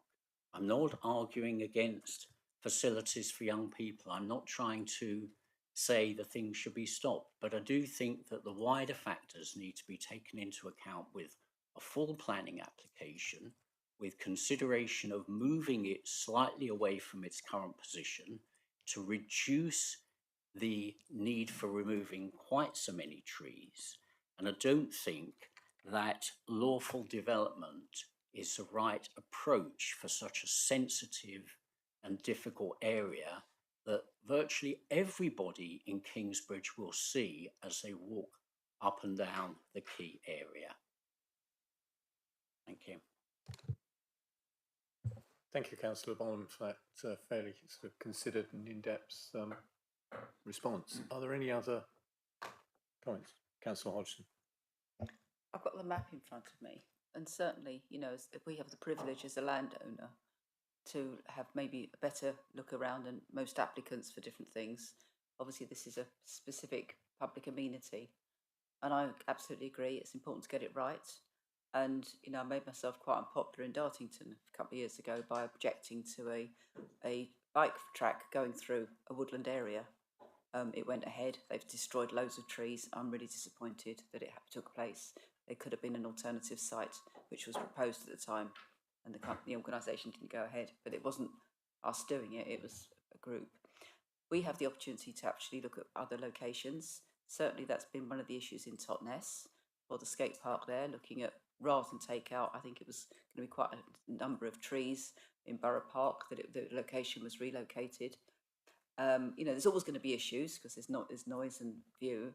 But, you know, there's a massive car park just the other side of the leisure centre, and it strikes me, have we looked at that? I mean, and the way that we would say about other infrastructural things, have other you know, appropriate locations been considered, rather than just jump on the easiest one, which in this case, yes, I accept it avoids planning permission, and maybe we just grant this anyway, but maybe it's actually, we should actually go back to the drawing board and reconsider the location in everybody's best interest, not least of which is to comply with our own declaration of a climate emergency and biodiversity emergency.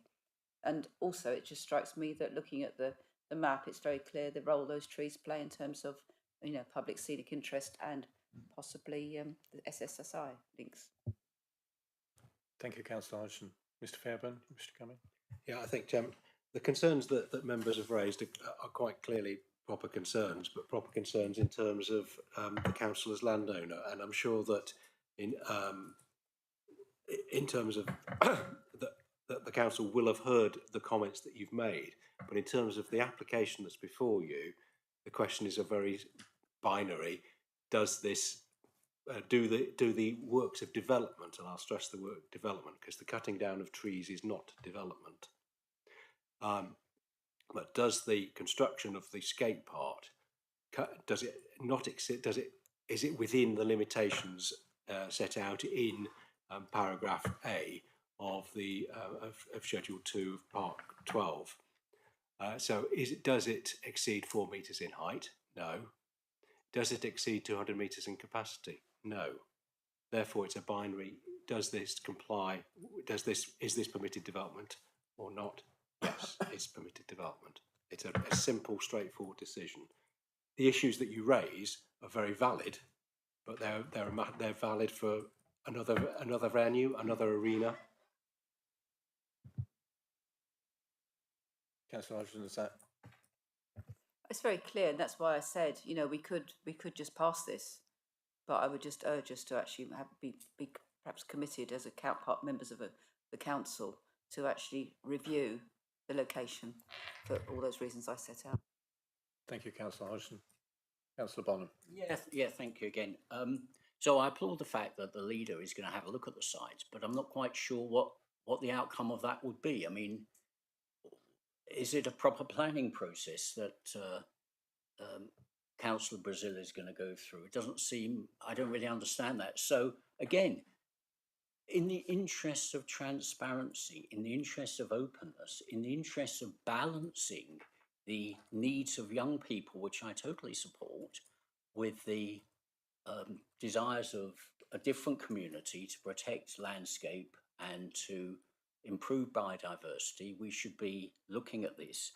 And with regard to Mr. Fairbairn's comment, the skate park proposal includes removing of the trees.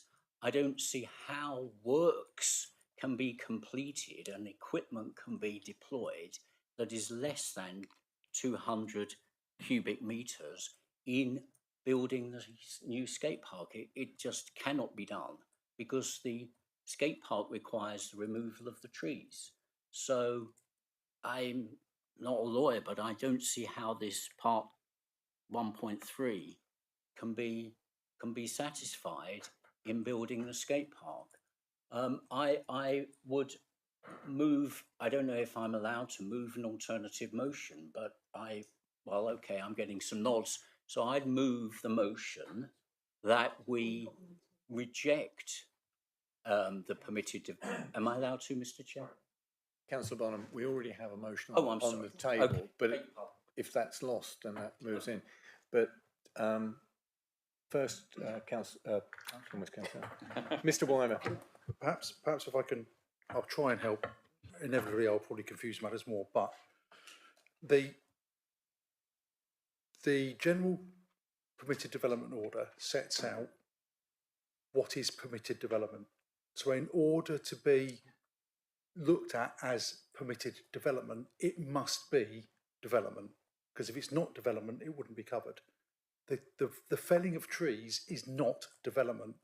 Therefore, anything that puts limitations on cubic content can only comply to what is development, and the cutting down of trees isn't, which is why our view is that the cubic content of the trees is not part of the 200 cubic metres in capacity. I am absolutely certain that what's in front of us does not require planning permission. And I've got nothing else to say. Thank you, Mr. Weimer. I've got an indication Councillor Thomas would like to come in, and I'd like to invite him in. Thank you, Chairman. I don't profess to speak on behalf of the leader, but I am the deputy leader, and I know I've got some idea of what the leader had in mind when he made the statement that he made. And so to Councillor Bonham, I would say, I suppose, the point of the leader's statement, regarding the fact that trees are a very important and sensitive element of the project, for example, is that we, the District Council, are the applicants. Therefore, if the committee is minded to grant a certificate of lawfulness today, we remain the applicants in this process. The leader is committing to going to the site because he wants to make absolutely sure that we listen as a district council to the concerns of local residents and local councillors, and make sure that we, the district council, deliver a scheme that not only benefits the young people of Kingsbridge, but mitigates environmental considerations around trees, for example. And if local councillors and local members have got other concerns about screening, about noise, then as the applicants, we are in a position. This isn't a case where you're permitting development to a developer over whom we have no control. We have the control because we are the applicants, councillors. And that's why the leader has made that commitment. And I just thought that might help, Chairman. Mr. Thomas, I appreciate that. I was going to say something similar, but it's better than coming from you as the deputy leader as well, and it is the council. Can I come back? I think Councillor Allen was first, and then Councillor Callaghan. Thank you.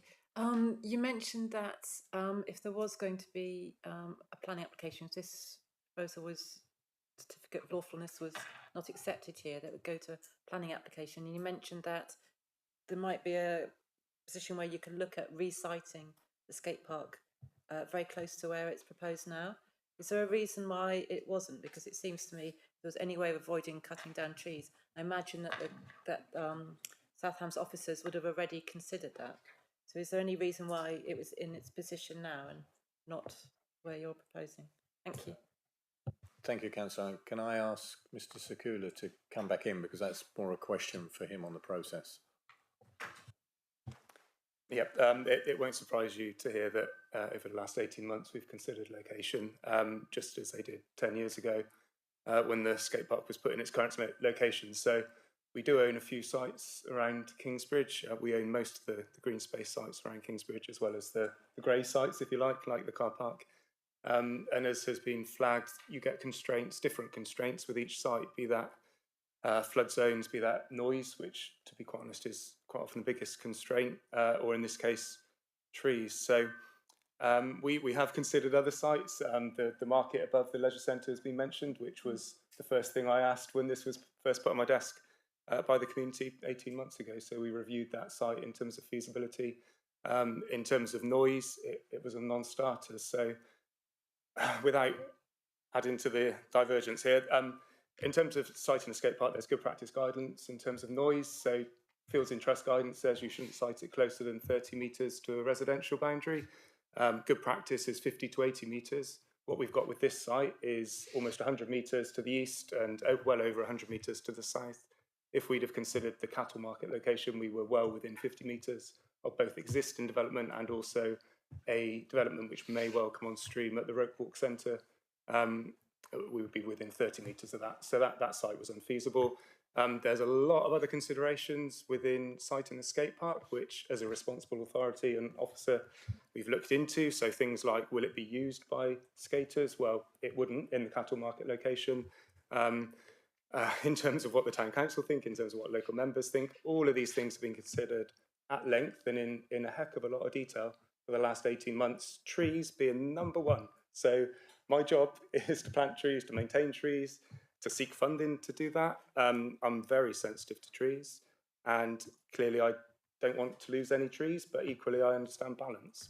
And that's why we've had a very carefully considered conversation from day one with the tree officer and more recently with landscape officers to consider whether it was even remotely feasible to deliver a skate park in this location. Otherwise, I wouldn't have embarked on this 18-month journey. So please don't think we've arrived at this point with no background, no detailed planning. We have, and we're here with a very carefully considered scheme. Noise, again, I won't get diverted onto that, but we've considered noise and will continue to consider noise, and that was instrumental within siting as well. Thank you, Mr. Skir. Can I just respond? Sorry. It wasn't, I'm not asking for the sort of, the other sites that you looked at. It was very specifically about the point of having a planning application.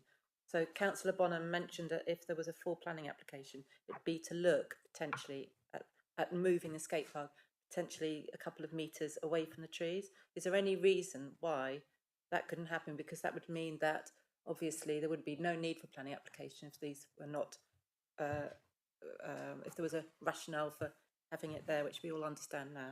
Thank you.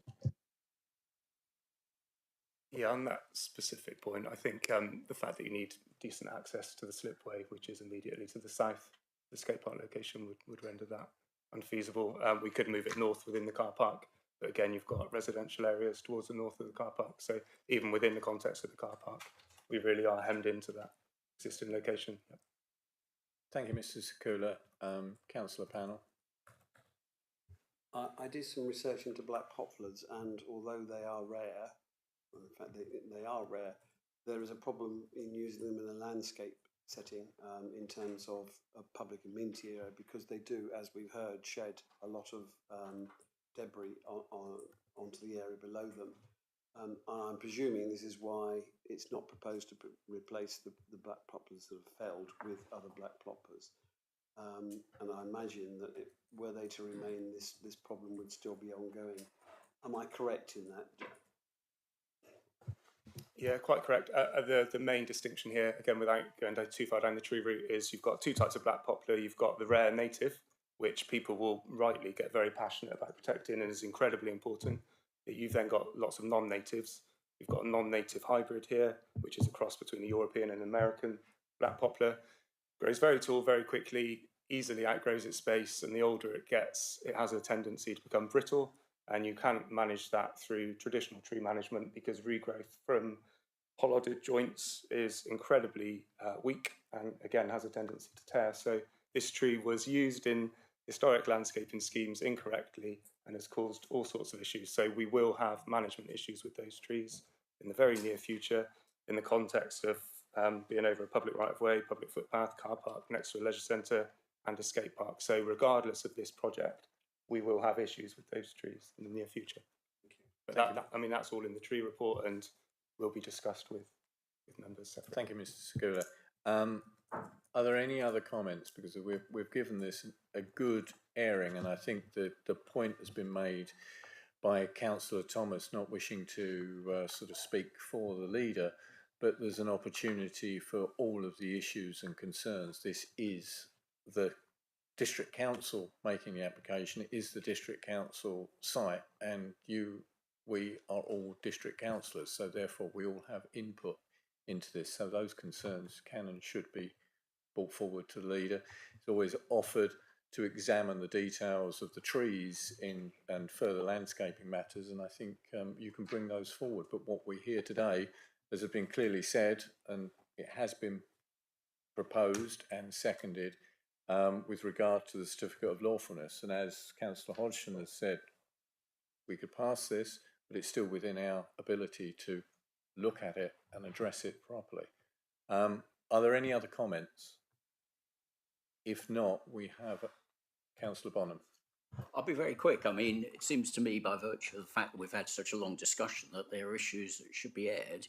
I've not been a councillor long enough to know what the process would be if we don't consider it as part of a planning permission, and that's why I'm putting that forward. So I don't, with respect, see and agree with the officer that it couldn't be moved a few yards, which I think would help, not to a totally different site, but a few yards nearer the water, which would actually help reduce the need to remove trees and probably help on other factors too. So I'll leave it there. Thank you. Thank you, Ms. Bonham. I'll take it that all the comments have now been made, and we have a proposer, seconder, and I'd like to move this to the vote, please. Can we have all those in favour of the recommendation for approval for the certificate of lawfulness?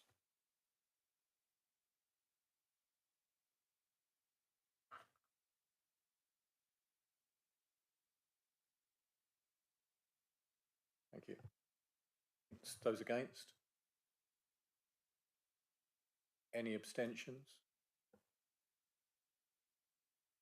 That is carried, but I would say there is an opportunity to continue the discussion, and I'm going to get shot down by possibly legal and planning. But we are the councillors, this is the council, and therefore we'll continue these discussions, I'm sure. Thank you, everybody. That concludes the planning applications for today, but we have Mr. Weimer to come on to item 7, the planning appeals, and then item 8, the major applications. Mr. Weimer, thank you. Thank you, Chair. I'll given the time, I'll try and be brief.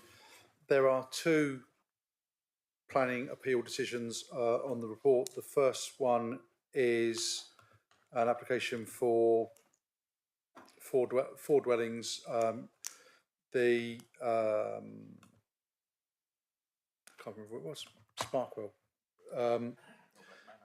Welbeck Manor, correct. The main issues is, was it a suitable location for development, the effect on the character appearance of the area, living conditions of future occupiers, and if this harm, was it outweighed by other material circumstances.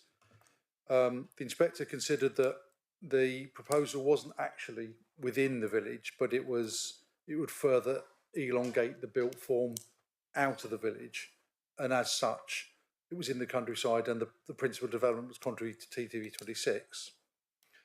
Whilst, in terms of the effect on the character and appearance of the area, whilst it is within the former walled garden, the upper floors would still be very visible. It was quite a constrained site, so he felt that it'd be a really, I think the word was, it was the urbanising effect, no regard to the local pattern of development, and therefore would cause harm to the character appearance of the area. The inspector was satisfied that that the distance between the dwellings was acceptable and there was sufficient outdoor amenity space, so there was no harm to the living conditions of future occupiers. The issue around, was there any other material considerations that balanced against that harm? the inspector acknowledged that there was a previous planning permission but only for 2 units, one of which was a conversion, and both of those were predated the joint local plan, and effectively said that the harm caused by this application was greater than the harm caused by any fallback position, and therefore the appeal was dismissed. An application for costs was made and was dismissed on the basis that the council hadn't acted unreasonably. The second one, the second one is actually 2 appeals, but effectively for the same thing. It's Torcross Guest House. One was a non-determination appeal, and one was a refusal. And it effectively seeks to renew an extant planning permission for the demolition of the guest house and erection of dwelling, but also a variation to the design, 2 applications at the same time. The main issue is the impact on the A and B. The inspector, as soon as you get to this sort of statement, you kind of know where he's going. The design of the revised scheme is incongruous due to the height, scale, bulk, and would be a discordant feature in the coastline within A and B. As soon as you get to the end of that sentence, you don't really need to go much further to know that the appeal was going to be dismissed as it was. So they are the two appeals in front of you. Thank you, Mr. Weimer. And say, if anybody, it's always interesting to read the appeal documents. And I'm sure if members do read them and they have any questions over them, they can come to you. I think the Sparkle one is very, again, like similar to the ones I handed out last week. Does the inspector really quite carefully goes through the hierarchy, the spatial strategy hierarchy, and sets out quite clearly why he considers it to be unacceptable. And I think that's quite a useful. I would suggest that members, if they have a chance to read through that one, because I think it really does help.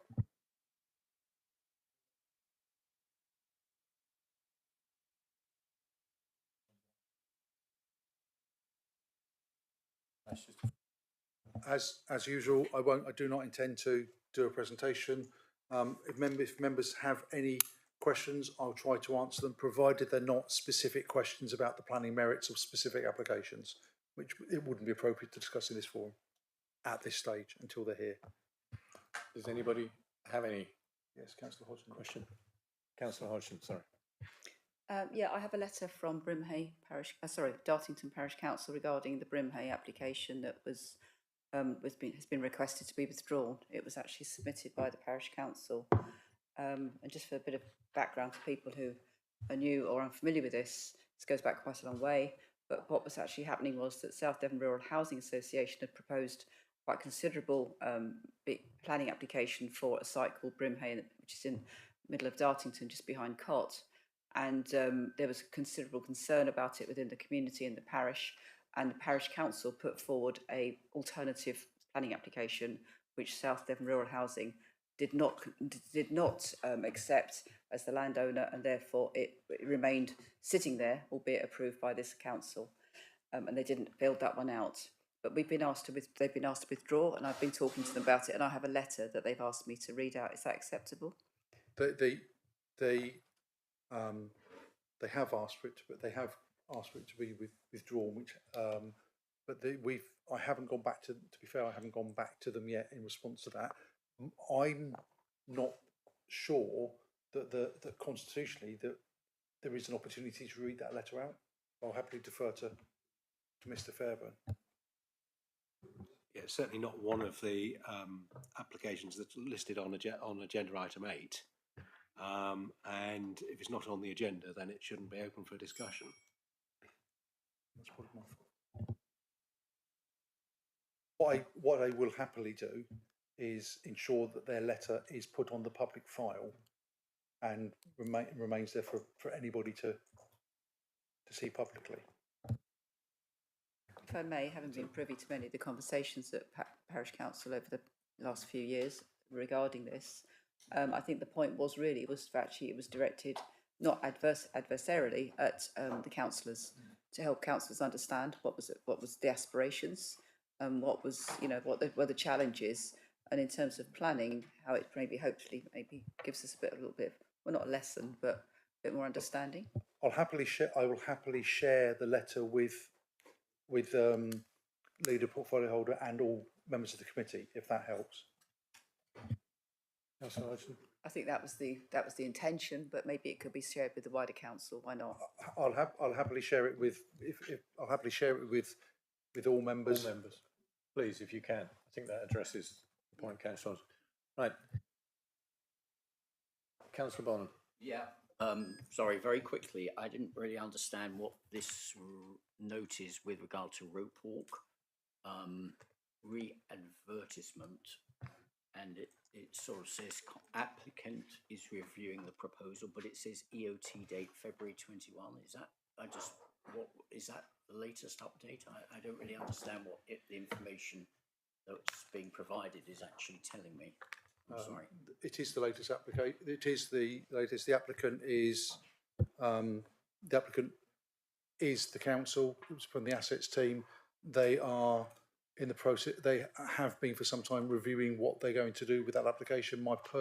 I suspect it will be withdrawn, but I think there's been a lengthy consideration over time, because at one point there was certainly a significant objection from the town council.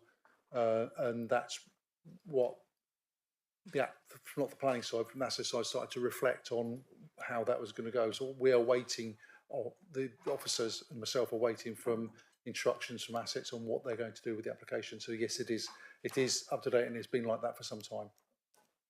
Thank you, Mr. Weimer. I think if there are no other questions or comments, that concludes the business of. Sorry, Councillor Hodgson. I know your periphery vision, so maybe it's just there. I'm trying to sort of swivel back and forth. Yeah, I don't know where to bring this actually, but I think it's a really interesting one. It might be interesting to fellow members. Is that there's many of these airband masts are going up left, right, and centre at the moment, all over the place, and they have been quite contentious in places. And what has been sent to me is an appeal decision that was taken by Cookham in Berkshire, and it went, and the appeal was, which was upheld, was regarding a mast that was proposed in close proximity to listed buildings, and I think, and I just wanted to know how we could use that when there's mast applications, because they were no different. There was airband, same old thing, but it was, So does that give us case law to actually use for objections? Did you say the appeal was upheld? Yeah. So it was allowed? No. Yeah. Yes. So the inspector allowed the appeal, allowed the mast? No, he allowed. Sorry, the appeal is dismissed. Sorry, I get confused on this. Yeah, the appeal was taken by the developer, and because he had refusal, and it was. Yep. Dismissed. I'll let Claire come in. My understanding is that we do take into account the whether it affects the character and setting of listed buildings, and that we've objected on a number of occasions on that basis. Far more than I do. Yeah, we can consider impact on heritage setting as part of the prior approval applications, as well as full planning applications for telecoms when they need them. It wasn't in Southampton, it was in West Devon. I have refused a prior approval application in the past on the grounds of concern about a heritage setting. So if you want to forward me the decision for interest, that would be useful. Thank you. Well, it's not really for interest. It's because I've had a lot of people very concerned about right in the heart of Week, which is, again, we know, medieval hamlet. The 9-metre pole isn't overly welcomed, and they've raised this appeal. Okay. Thank you, Councillor. I will now close the meeting. Thank you, everybody, for attendance, and thank you for all those who've